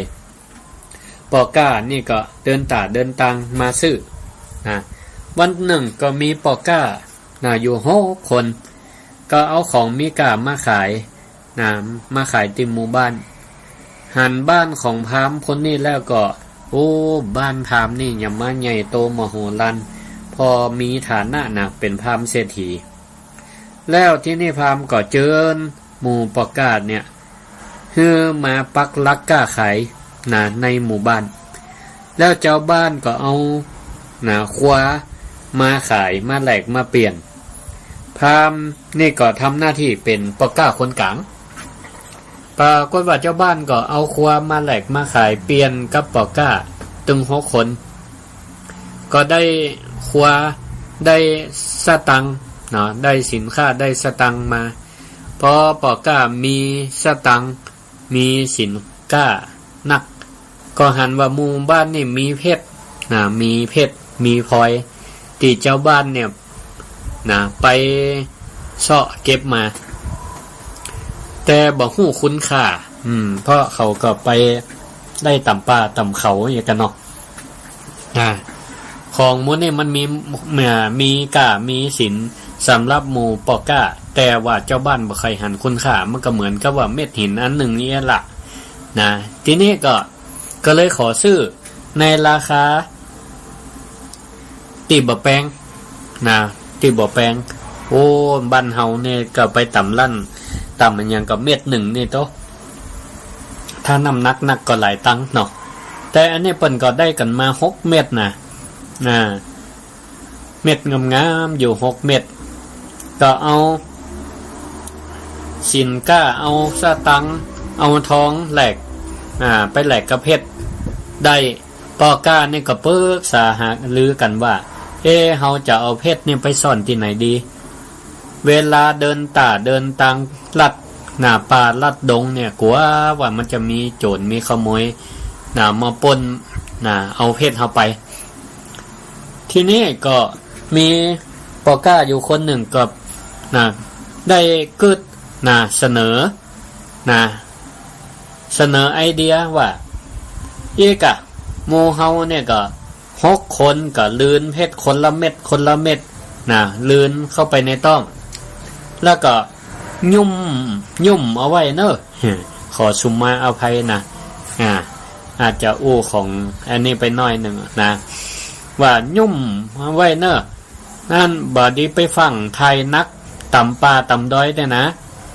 รอไปถึงบ้านก่อนก่อยไทยนักเนอะแล้วเพชรมันก็จะลุดออกมาเพชรมันก็จะออกมาในระหว่างเดินป่านี่ยุ่มไว้ก่อนที่นี่ก็เมื่อปรึกษาหารือกันจะอีแล้วก็บลอดป้นจังหูพามขี้ลักก็ได้ยินได้ฟังหมดนี่ที่นี่ก็พามคนนี้ก็วางแผนกึดจะไปลักเพชรจากปอก้าก็เลยตีสนิทแล้วบอกว่าตีสนิทบอกปอก้ามันนั่นว่าเฮาเนี่ยหู้ตังลัดผ่านป่าโดยติดบ่ต้องไปปะโจรปะขโมยบ่ต้องไปปะโจรเฮาจะอาสานำตังเพื่อมันป้นป่านี่ไปถึงบ้านได้แล้วก็ไปถึงหมู่บ้านของท่านได้นะที่นี่พามนี่ก็ขอกาจ้างนำตังแล้วก็ปากันเดินตยไปปอก้าก็เจือเนาะโดยตีตัวเก่ายังบ่ฮู้ว่าเส้นตังมันไปทางไหนพามเนี่ยปาไปเลยและแต่ก็จ้องพอว่าไปถึงหมู่บ้านแม่ใดแล้วเนี่ยปอก้าทั้งหลายจะปากันถ่ายออกมาขับถ่ายออกมาแล้วก็จะลักเอาเพชรของเปิ้นไปมันจ้องอย่างนี้อย่างเดียวทีนี้ก็คือหนึ่งก็เลยไปยั่งนอนอยู่กลางป่าพามนี่ก็ได้ยินเสียงแมงกานี่มันห้องกานี่ก็ห้องพามนี่ก็ฮู้ภาษากานี่ว่าถ้ากานี่มันห้องเสียงต่อๆกันไปเป็นทอดๆจะอีเนี่ยมันเป็นการสื่อสารเป็นภาษากาที่มันส่งสารไปหากันกานี่ก็จะส่งข่าวไปจนถึงซุ่มโจรแมงกาเนี่ยห้องต่อๆกันไปจนถึงซุ่มโจรเพื่อส่งสัญญาณฮู้ว่ามีบัดเดียวเนี่ยกลุ่มปอก้านี่มันมีของมีกามีเพชรอยู่เนอะเพราะว่ากานี่มันได้ยินเสียงปอก้าอู้กันเรื่องเพชรมันส่งภาษากันนะโจรตั้งหลายนี่ก็ได้ยินเสียงกาเสร็จแล้วมันก็ปากันมากพราหมณ์ตั้งหลายก็พราหมณ์ปู่พราหมณ์นี่ก็ตกอกตกใจกะได้ฮู้ภาษากาแต่ยังบ่ทันได้บอกกับหมู่ปอก้าตึง6คนว่าระมัดระวังเนอะอย่างบ่ทันได้บอกเตือนเด้อปรากฏว่าหมู่โจรทั้งหลายก็วิ่งกันมาทันทีมาล้อมหน้าล้อมหลังตีภาคของปอก้าจับมัดทุกคนรวมทั้งพามแห่มคนตัวทีนี้ก็ปาโจรทั้งหลายปาค้นเพชร นะค้นเนื้อค้นตัวค้นเสื้อผ้าก็บ่ปะในที่สุดโจรตั้งหลายก็ป้ากันปรึกษาว่าโอ้สงสัยนะว่าเพชรเนี่ยมันจะอยู่ในต้องของหมู่นะคนหมู่นี่ตั้งหลาย7 คนเนี่ยทีนี้เขาป้ากันพาต้องเอาเพชรมันออกมากันแล้วกันถ้าพาต้องนี่ได้แน่นอนมันบ่ไปซ่อนที่อื่นละพามนี่ก็ฮู้ว่าโจรจะฆ่าแน่ละรวมทั้งฆ่าตึงปอกก้าฆ่าตึงตัวเก่ามันตึงบ่เว้นไว้สักคนน่ะถ้าฆ่าคนหนึ่งฆ่าปอกก้าคนหนึ่งปะเพชรในต้องมันก็จะต้องฆ่าคนที่2ที่3ที่4มาจนถึงตัวพามนั่นตัวพามนั่นก็ว่าโอ้เฮานี่จะตายแน่นะพามที่คิดบดีที่จะไปลักอันเพศของเปิ้นเนี่ยก็เปิ้นห้องว่าเว้นตันปันข่วยเนาะกำติดจรวดแท้ๆตัวก็ติดล่างแห่ไปตัวก็จะโดนเปิ้นฆ่าพาเอาเพชรแต่เผ่าพามคนนี้เนี่ยมีความดีอยู่ในใจอยู่อย่างหนึ่งนะถึงแม้ว่าความคับขันของชีวิตจะตายและบ่ตายแล้วเนี่ยแฮมบากี้นาทีตั้งหน้าแกก็ยอมเสียสละชีวิตก็คือทำเพื่อรักษาธรรมะอยู่ข้อหนึ่งก็คือมีน้ำอกน้ำใจต่อปอกก้าถึง6 คนก็เนิกถึงว่าโอ้ติพันมาปอกก้านี่มันก็ดีมันก็มากล้ามาขายแล้วก็เอาสตุ้มสตังมาแบ่งให้เฮานึกถึงคุณงามความดี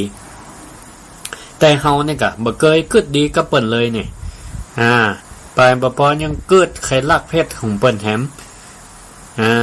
แต่อีละกันเฮาเนี่ยในวาระสุดท้ายของชีวิตก็ขอให้ได้ทำความดีกับปอก้า6 คนนี่ของเตอะก็เลยจะทำบุญทำความดีโดยวิธีการรักษาชีวิตของปอก้าตึง6เอาไว้เนี่ยจะได้โดยสละชีวิตของตัวเก่าคนเดียวเมื่อกึดจะอีแล้วก็เลยพามก็เลยบอกโจรตั้งหลายว่าโอ้ในต้องของหมู่เฮาตึง6 คนเนี่ยบ่ได้มีเพศอะไรอย่างเลยในต้องของหมู่เฮาเนี่ยบ่มีเพศอะไรอย่างเลย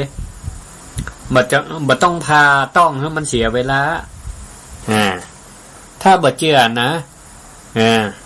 ถ้าบ่เชื่อเนี่ยคือมาพาต้องเฮาก่อนล่ะพาต้องเฮาเป็นคนแรกเพราะว่าเฮาเนี่ยมันเป็นหัวหน้าคณะหมู่นี่ลูกเฮาเอาตัวเฮาเป็นเครื่องพิสูจน์ถ้าพาแล้วมันมีเพชรอยู่ในต้องเฮาแต่ก้อยพาต้องของหมู่ปอก้าคนต่อๆไปได้เลยเฮายอมตายเพื่อลูกน้อง6 คนถ้าพาว่าในต้องเฮามีเพชรแสดงว่าคนอื่นก็ต้องมีแต่ถ้าพาต้องเฮาแล้วมันเหมือนมีเพชรก็ขอให้ปล่อยลูกน้องเฮาไปเถอะแสดงว่าเขามีหรอกเสียเวลาหมู่โจรตั้งหลายก็หันว่าคนนี่เสียสละชีวิตเพื่อลูกน้องคณะจะตายก็ยังฮักลูกน้องอยู่ก็เลยตกลงว่าเขาจะพาหัวหน้ามันก่อนถ้าพาแล้วบ่มีเพศก็เจอได้ว่าคนอื่นก็บ่มีก็จะไว้ชีวิตว่าแล้วหมู่โจรตั้งหลายก็ฆ่าพามนี่แหละแล้วก็พาต้องชำและพอปาก็ว่าบ่ปะเพชรสักเม็ดก็เลยนึกว่าคนอื่นมันก็บ่มีอย่างเดียวกันนะก็เลยปล่อยปอก้าถึง6 คนไปปรากฏว่า6 คนน่ะก็แคล้วคลาดปลอดภัยนะแคล้วคลาดปลอดภัยจากโจรทั้งที่เพชรกัน6 คนเนี่ยเพชรก็อยู่ในต้องคนละเม็ดนะเมื่อพามเนี่ยมันจะตายเนี่ยมันก็ยังยอมตายเพื่อคนอื่นเนาะเพื่อเป็นการปฏิบัติธรรมรักษาธรรมะก่อนจะดับชีวิตว่าขอให้มีธรรมะมีทำความดีมี กุศลธรรมสักข้อหนึ่งก็ยังดีนะตอบแทนชีวิตนะตอบแทนบุญแทนคุณปอกกล้าทั้งหลายด้วยการสละชีวิตนะความสุขส่วนตนสละสละหันชีวิตของตัวเก้าได้นี่ศรัทธาญาติโยมทั้งหลายเฮาท่านทั้งหลายก็เหมือนกันนะเมื่อจะต้องสละความสุขของส่วนตัวสละเวลาสละเงินสละทองหรือแม้กระทั่งสละชีวิตทั้งนี้เฮาทำเพื่อหยังดังคำกรที่ศรัทธาได้ยินมันว่าเปลวเทียนละลายแท่งเพื่อเปล่งแสงอันภัยชีวิตมาลายไปเพื่ออะไรทิ้งไว้แทนนะบางคนเนี่ยเฮาก็ต้องน่าอนุโมทนาชื่นชมเปิ้นเนาะโอ้ตายแล้วนี่ยังสละสังขารร่างกายนะสละสังขารร่างกายเปิ้นห้องว่าสละอวัยวะเฮือกับโรงพยาบาลเป็นอาจารย์ใหญ่เปิ้นเอาเฮือหมู่นักเรียนแพทย์ได้เอาพานะชำและอวัยวะเอาไปศึกษานี่เปิ้นห้องว่าเป็นอาจารย์ใหญ่กับนักศึกษาแพทย์นะบางคนสละอวัยวะเขียนเป็นไปแสดงความจำนงโรงพยาบาลนะประเดี๋ยวนี้ก็มีคนไปทำเจ้าอีก่อนหลายนะ1บริจาคร่างอันนั้นเนี่ยบริจาคร่างเพื่อเอาไปเป็นอาจารย์ใหญ่ให้นักศึกษาแพทย์ได้ศึกษา2ประเดี๋ยวอวัยวะร่างกายก็มีความสำคัญนะบางอย่างนี่โอ้เป็นประโยชน์เนอะเช่นดวงตาดวงตาเปิ้นเอาเนี่ยหยังเอาไปเอาเลนส์เอาหยังเนี่ยไปรักษาคนที่เปิ้นประสบอุบัติเหตุก็ที่จำเป็นจะต้องเปลี่ยนก็เนี่ยแหละอาศัยดวงตาหรือเลนส์ตาของคนที่เปิ้นสละกันนี่แหละบริจาคเอาไว้พ้องบริจาคหัวใจบริจาคม้ามปอดอย่างตั้งหลายเนี่ยนะก็เปิ้นมองว่าสังขารร่างกายเฮาเนี่ยถ้ามันดับจิตขาดไปแล้วเนี่ยมันก็มันบ่ได้หยังถ้าญาติพี่น้องลูกหลานตันเต้าเอาไปเผามันก็บ่ได้ประโยชน์อะไรหยังก็เลยเขียนความจำนงเอาไว้ว่าขอบริจาคอวัยวะที่เป็นประโยชน์กับคนที่เปิ้นยังอยู่ได้ใจประโยชน์ต่อไปก็เป็นประโยชน์ได้นะค่านิยมมันเปลี่ยนแปลงไปละศรัทธาญาติโยมทั้งหลายคนแต่ก่อนนี่บ่ใครกล้าบริจาคบ่ใครกล้าบริจาคตาบ่ใครกล้าบริจาคหัวใจอวัยวะเพราะมีค่านิยมผิดว่าบริจาคอันใดไปเกิดมาจากหน้าอวัยวะจะบ่ครบเพราะมันเอาออกไปจากร่างกายตอนเวลาตายไปแล้วที่จริงแล้วข้อเท็จจริงก็คือว่ามันบ่เกี่ยวข้องศรัทธาญาติโยมทั้งหลายเฮาจิตมันออกจากร่างเนี่ยมันไปแต่จิต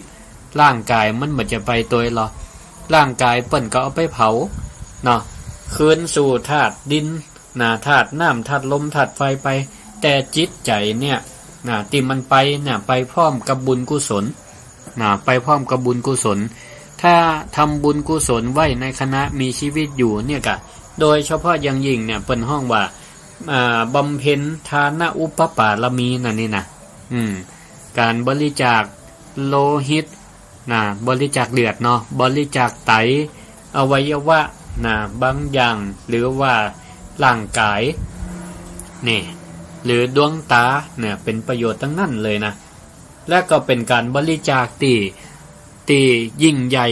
กว่าการบริจาคสตุ้มสตังเข้าของเงินทองทั้งหลายประเสริฐกว่าเพิ่นยกย่องพระพุทธเจ้ายกย่องว่าเป็นทานะอุปปารมีเป็นทานะอุปปารมีการบริจาคอวัยวะเนี่ยเป็นสิ่งที่คนทั่วไปเนี่ยจะทำได้ยากเพราะว่าเป็นการตัดสินใจอย่างนี้เป็นต้นยิ่งคนสละชีวิตเพื่อคนอื่นเปิ้นห้องว่าเป็นปรมัตถ์ทานะปรมัตถปารมีอย่างเนี้ยเป็นมหาทานที่ยิ่งใหญ่ให้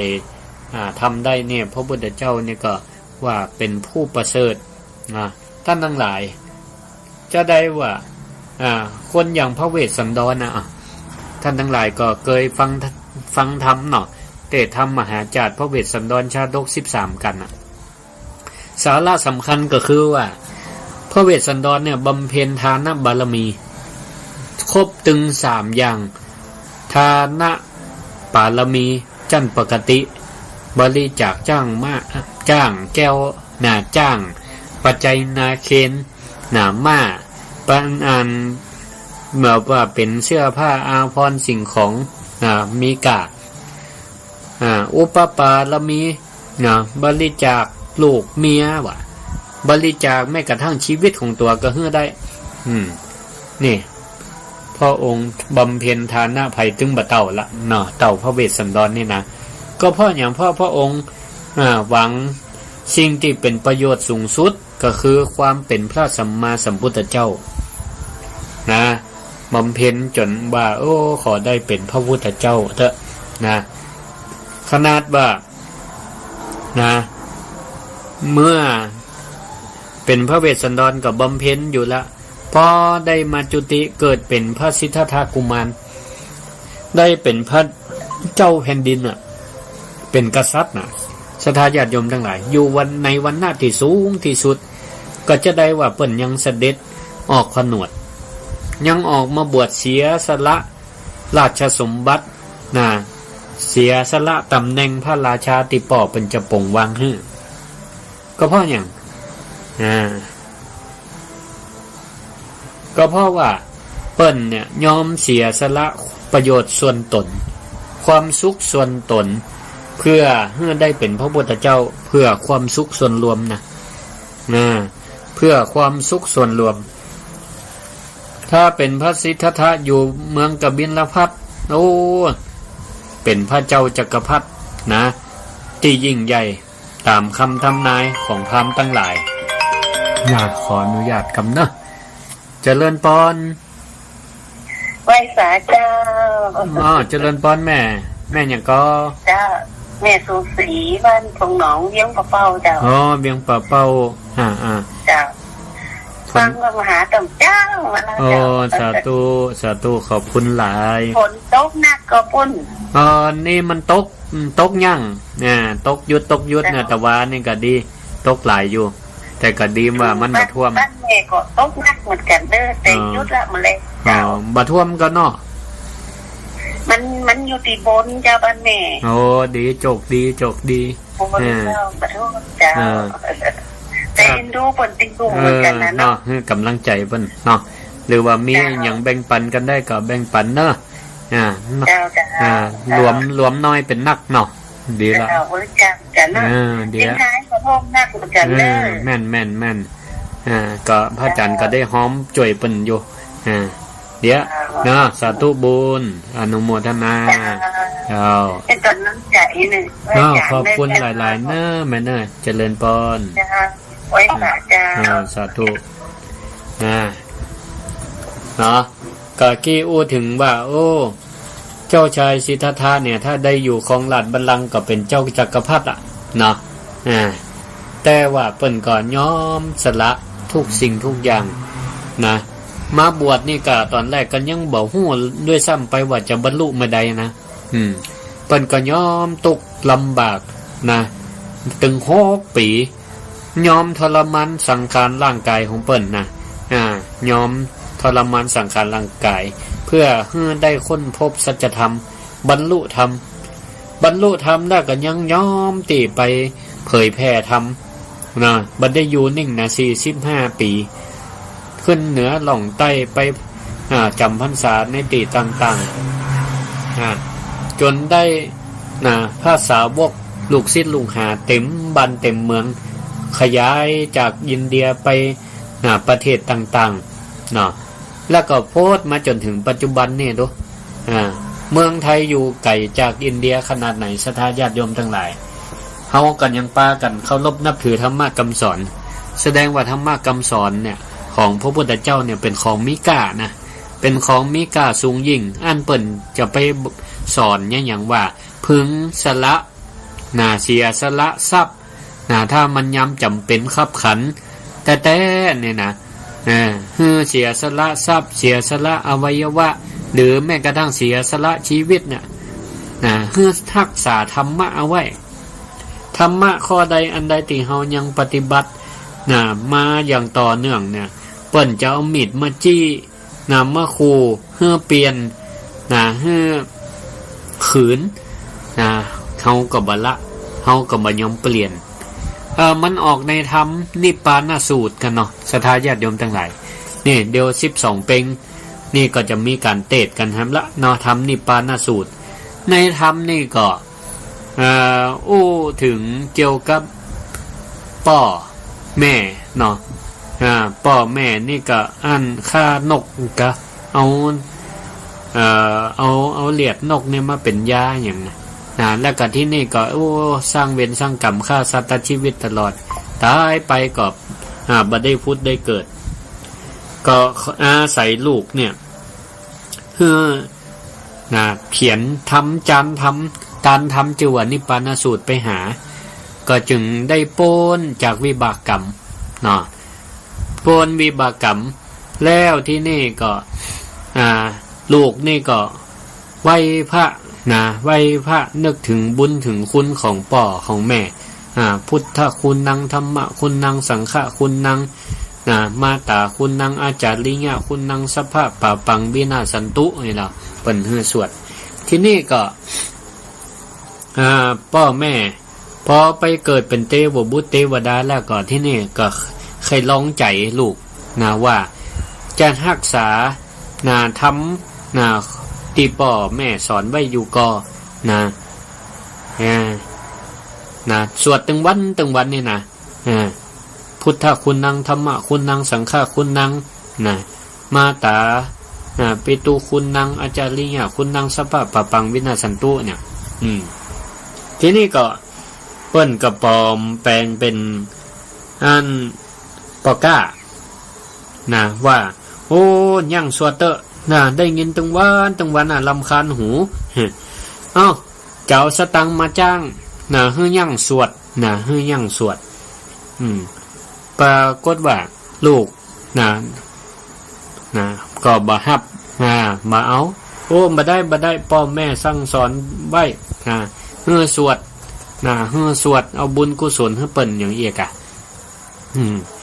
ตึงบ่ย่างเอาเงินเอาคำมาแลกปันได้กระจ่างมากองเต่าดอยเต่าบ้านก็ตึงบ่ตึงบ่ย่างสวดนี่ศรัทธาญาติโยมทั้งหลายนี่หันก็พ้องนี่เปิ้นรักษาธรรมมาไว้นะ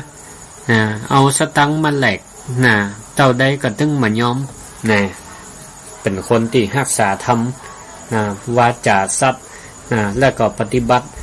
ตามที่เปิ้นได้สอนได้สั่งเอาไว้นี่อันนี้แหละเนาะก็เหมือนกับพระพุทธเจ้าของเฮานี่แหละเนาะเปิ้นอุตส่าห์ค้นพบธรรมะคำสอนเอามาบอกต่อให้เฮาทั้งหลายทำประโยชน์แก่คนทั้งหลายส่วนนัก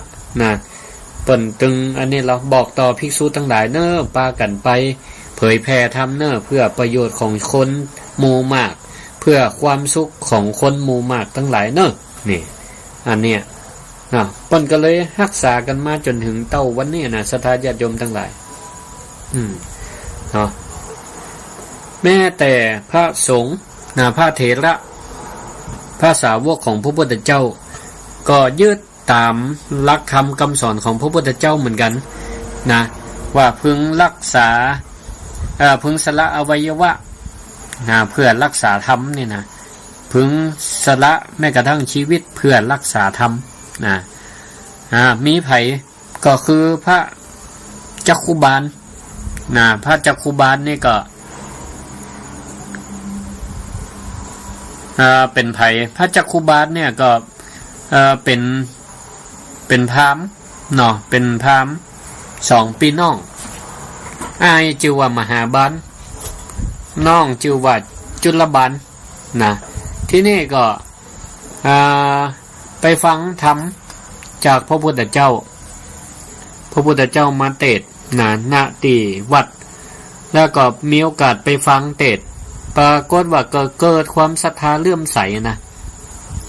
ศรัทธาเลื่อมใสในพระธรรมเทศนาในวันนั้นแล้วก็ มีใจใครบวชนะมีใจใครบวชก็เลยไปขอบวชจากพระพุทธเจ้าพระพุทธเจ้าก็เลยบอกว่ามหาบาลเธอมีป่อมีแม่มีภรรยามีญาติพี่น้องก็นายมหาบาลนี่ก็บอกว่าพ่อแม่ตายเมื่อละนะมีแต่น้องคนหนึ่งพระพุทธเจ้าก็บอกว่าอันก็ไปลาน้องเหียแล้วก็ก่อยมาบวชเสร็จแล้วก็ก็เลยไปบอกนะไปลาพ่อมองหันแล้วว่าโอ้ธรรมะนี่เป็นของแท้เป็นสัจธรรมลูกบุตรบุตรีทรัพย์สิ่งเงินทองทั้งหลายเป็นของบ่ยั่งยืนเป็นของบ่ยั่งยืนเกิดขึ้นตั้งอยู่ก็เสื่อมสลายไปสุดท้ายก็ไปเป็นของคนอื่นแต่ธรรมะนี่แน่นอนติดเนื้อติดตัวเฮาไปบอกว่าพบนี้และพบหน้านี่ทีนี้ก็ไปขอน้องไปบอกน้องกับบ่ใครหันตัวบ่ใครหันตัวแต่ทีนี้อ้ายก็ยังยืนยันอยู่ว่าจะได้ก็จะบวชละเพราะว่าอายุนักละใจชีวิตบ้านไปในชีวิตนี่มันเป็นประโยชน์หามุมสงบให้กับตัวเก่าอ้ายก็น้องก็บ่สามารถจะทัดทานได้ก็เลยขอบวชเมื่อบวชย้ำแก่แล้วก็จะประพฤติได้จะใดอีกที่นี่ก็พอมือแขนขาอวัยวะของเขาเนี่ยบ่ใครเอื้ออำนวยต่อใดเนอะกำลังวังชาก็ทดถอยอายุก็นับถอยหลังไปติ๊กจะอยู่จะยังก็มาถึงอายุมาได้ก็บ่ฮู้อีกก็เลยไปถามพระพุทธเจ้าว่าข้าแต่พระองค์ผู้เจริญว่าถามถึงความหมายของธุระในพระพุทธศาสนาเนี่ยว่าคนบวชแล้วเนี่ยต้องแย่อย่างพ่องพระพุทธเจ้าก็เลยตรัสบอกว่าเมื่อคนเฮากุลบุตรมาบวชแล้วเนี่ยก็ทำธุระอยู่2อย่างอันใดอันหนึ่งก็ได้1คันธธุระ2วิปัสสนาธุระคันธธุระก็คือพระหนุ่มเน้นน้อยที่เข้ามาบวชก็ยังต้องอาศัยการศึกษาเรียนธรรมวินัยตามสมควรแก่ปัญญาของตัวเก่าแล้วก็บอกสอนต่อกันไปเนี่ยอันนี้เป็นห้องว่าคันธธุระที่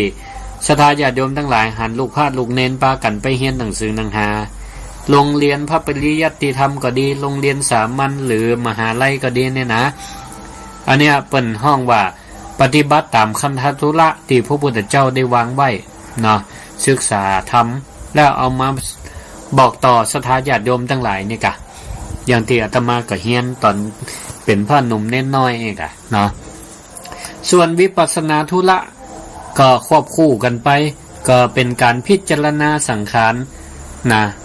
โดยพิจารณาตามความเป็นจริงหายใจเข้าก็หู้หายใจออกก็หู้เนื้อหู้ตัวอยู่ตลอดเวลามีสติ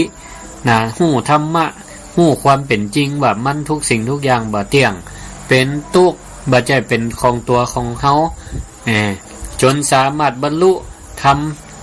อันเป็นจุดมุ่งหมายสูงสุดตามพระพุทธศาสนาได้ที่นี่ก็พระพุทธเจ้าก็ได้ตรัสอย่างกับพระมหาบาลเริ่มเดิมทีเป็นจึงมหาบาลทีนี้ก็พระพุทธเจ้าเป็นผู้สอนเป็นผู้บอกทางเหมือนกับพ่อแม่ที่ให้เสบียงแก่ลูกให้เพียงพอแต่การข้ามต่างกันดานก็หมายถึงว่าบอกธรรมะแล้วก็เอาไปปฏิบัติข้ามกันดานก็คือข้ามวัฏสงสารไปสู่ทางแห่งการหลุดพ้นมหาบาลได้ฟังเสร็จแล้วก็เลยคิดว่าเฮานี่บวชยำเท่ายำแก่ก็ขอยืดเอาตังสายวิปัสสนาธุระแล้วกันไปเรียนหนังสือหนังหายังพระสงฆ์องค์เน้นนมคงบ่ไหว ก็เลยว่าแล้วก็ไปตัวหมู่กลุ่มตุเจ้าตั้งหลายนะประมาณ60 ตนเดินทางไปเปิ้นห้องว่าไปแสวงบุญไปธุดงค์นะไปธุดงค์ตำหมู่บ้านตำหมู่บ้านที่นี่ก็ใกล้เข้าพรรษาก็เลยไปย่างอยู่หมู่บ้านหนึ่งเนาะตอนเจ้ากับป้ากันไปบิณฑบาตศรัทธาก็เกิดความเลื่อมใสก็เลยจวนนิมนต์ท่านเนี่ยได้อยู่จำพรรษานี่ป้ากันแปลงกุฏิเปิ่นแปลงวัดแปลงวาเนาะสมัยก่อนนี่โอ้เปิ่นช่วยกันแปลงแท้เนาะนะแล้วที่นี่ก็แม่เจ้าก็นิมนต์เปิ่นมารับบาตรในหมู่บ้านทำเป็นเจ้าอีตลอดแล้วที่นี่ก็มีหมอใจบุญคนหนึ่งนะอยู่ในหมู่บ้านกับประวัลนะตัวกับพระสงฆ์องค์เจ้าว่าโอ้ในคณะเข้าพรรษาถ้าเกิดว่าพระสงฆ์องค์เจ้ารูปใดป่วยบ่สบายก็ขอบอกผมจะไปรักษาเป็นหมอติ๊บนี่นะหมอเก่งเอายารักษาอันใดก็หายหมดละที่นี่ก็บ่คิดค่ารักษาด้วยนะที่นี่ก็ใกล้เข้าพรรษามาถึงท่านมาพระมหาบาลเปิ้นก่อนระลึกถึงคำสอนของพระพุทธเจ้าว่าพระพุทธเจ้าเนี่ยเปิ้นสรรเสริญคนบ่ประมาทในการดำเนินชีวิตอยู่เพราะความประมาทเนี่ยนำไปสู่แห่งทางอบายเนาะทีนี้ก็เมื่อได้เกิดถึงคำสอนของพระพุทธเจ้าก็เลยว่าเฮาจะไปประมาทในชีวิตเนอะจะตายวันใดวันหนึ่งก็บ่ฮู้เพราะฉะนั้นก็เร่งปฏิบัติธรรมกะอายุก็นักมาติ๊กๆเวลาก็เหลือน้อยก็เลยมีความตั้งใจว่าจะปฏิบัติธรรมในช่วงเข้าพรรษาเนี่ยให้มันบรรลุธรรมให้ได้ก็เลยตั้งใจเปิ้นคนอื่นตู้เจ้าตนอื่นเปิ้นปฏิบัติธรรมโดยการอธิษฐานอิริยาบถ4อย่างคือ1ยืนปฏิบัติ2เดินปฏิบัติ3นั่ง4นอนปฏิบัติแต่มหาบาลเนี่ยพระมหาบาลนี่ก็เอาเวลารับนอนเนี่ยมาปฏิบัติธรรมดีกว่าเพราะฉะนั้นเฮาบ่ประมาทในชีวิตจะต้องปฏิบัติธรรมตลอด24ชั่วโมงก็เลยตั้งปวารณาตั้งจิตอธิษฐานไว้ว่าข้าพระเจ้าตลอดพรรษาเนี่ยจะปฏิบัติธรรมจะยืนจะเดินจะนั่งจะอยู่ด้วยอิริยาบถ3อย่างแต่ยืนเดินนั่งจะมานอนจะมานอนว่าแล้วก็ปฏิบัติปฏิบัติตามนั่น1 เดือนผ่านไป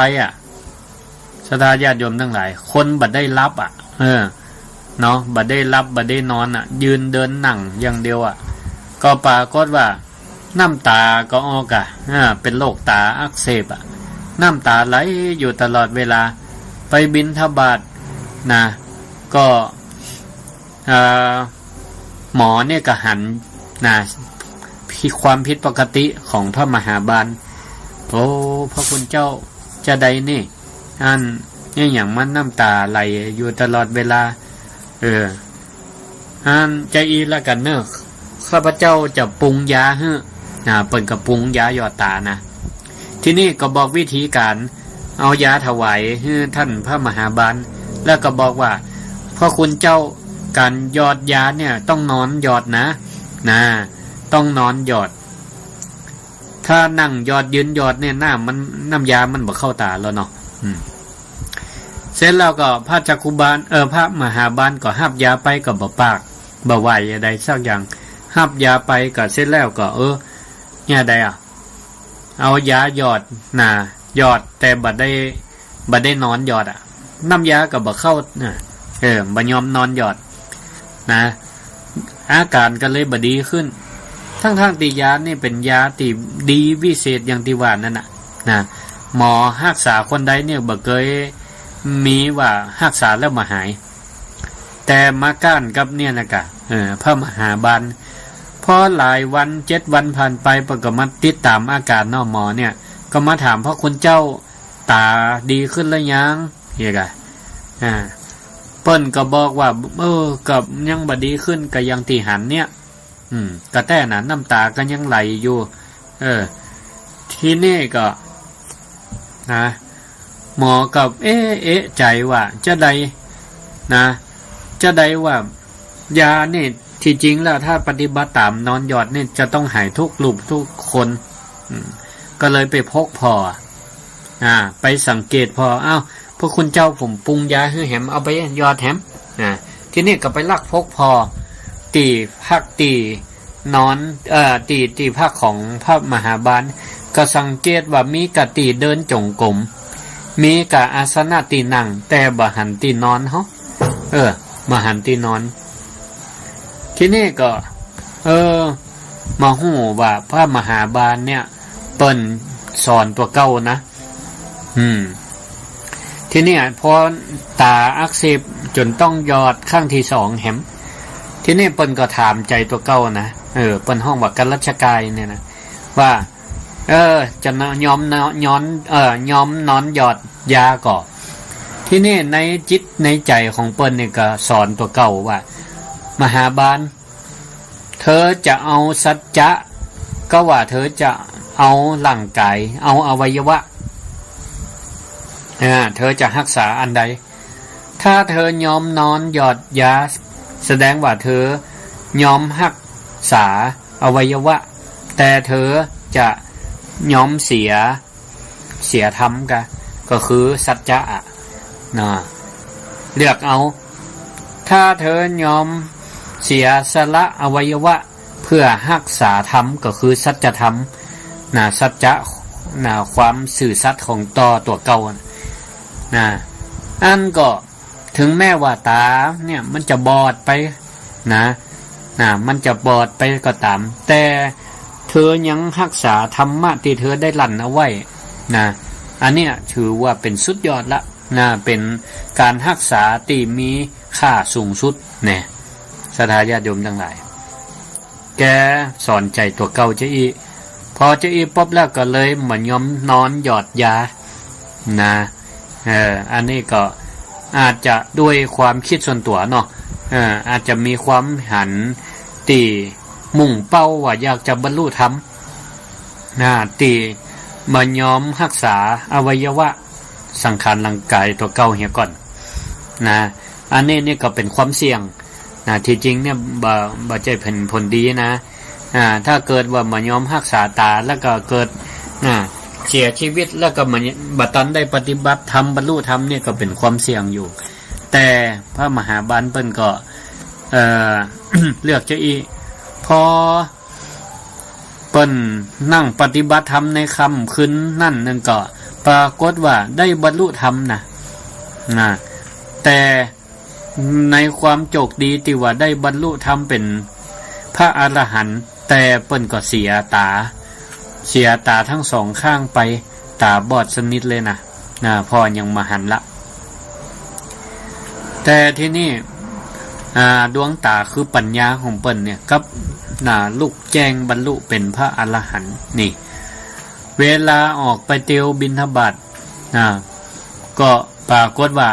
ตาของเปิ้นเนี่ยพอยังมาหันละพระสงฆ์องค์เจ้าทั้งหลายก็หันจานแล้วก็โอ้จะได้ท่านยังจะยังมายอมรักษาเปิ้นก็เลยยังเปิ้นก็เลยโอ้ให้ฟังว่าเฮาเนี่ยยอมเสียอวัยวะยอมสละอวัยวะเพื่อรักษาธรรมยอมแม้กระทั่งเสียสละชีวิตถึงมันจะต้องตายก็จังจะปฏิบัติธรรมให้มันได้แต่ก็ได้บรรลุแต่ก็เสียตาไปภิกษุตั้งหลายก็เลยว่าเป็นหยังเดี๋ยวผมจะดูแลท่านเองดูแลท่านเอง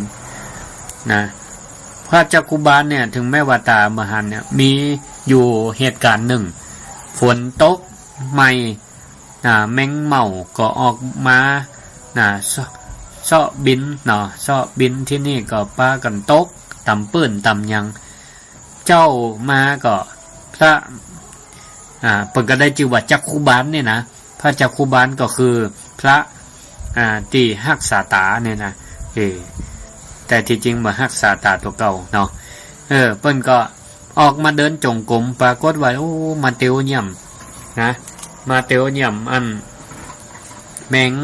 ตายแต่ด้วยบ่ได้เจตนาเนาะแต่ภิกษุตั้งหลายก็ป้ากันจะเอาเอา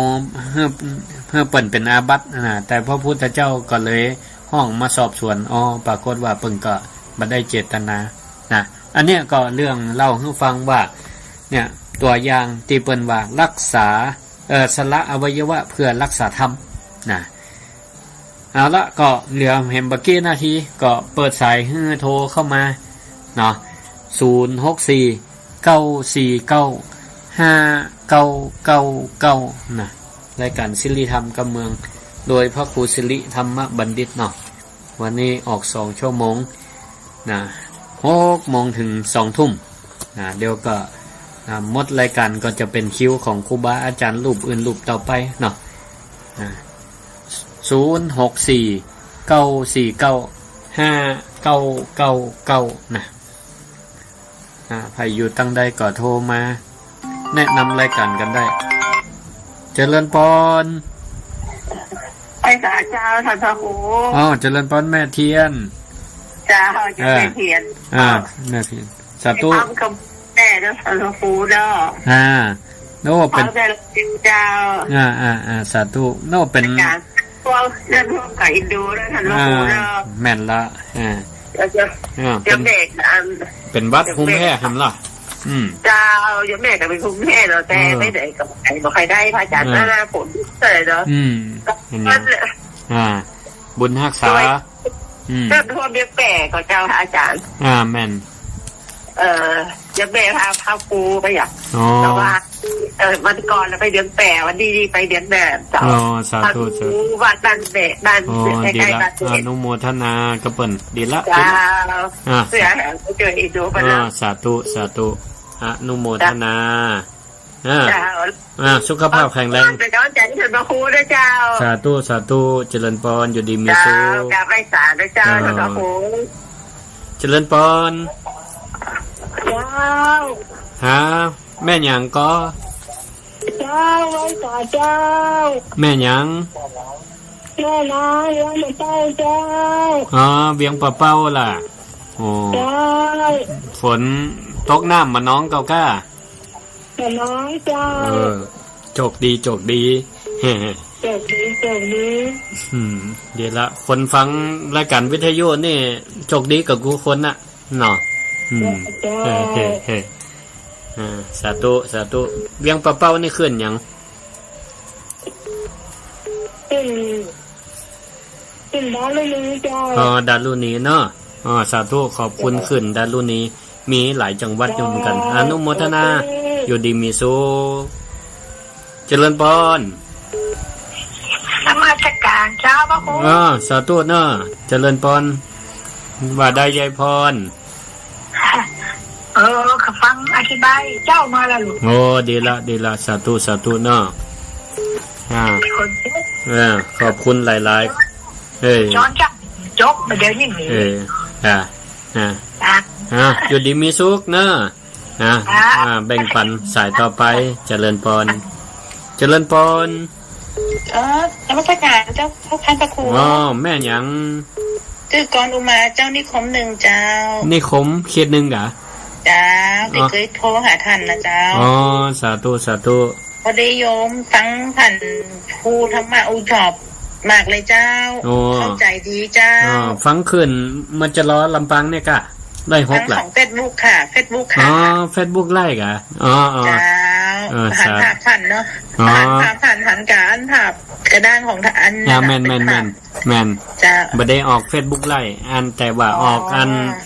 นนี้มันเป็นคืนสถานีคืนสถานีค่ะ106.5 ออนไลน์แม่ละเจ้าท่านสาธุจ้าสาธุจ้าอนุโมทนาขอบคุณจ้าเจริญพรแม่นิดเนาะสาธุยายเจ้าสาธุฟังอยู่เนอะขอบคุณมากแ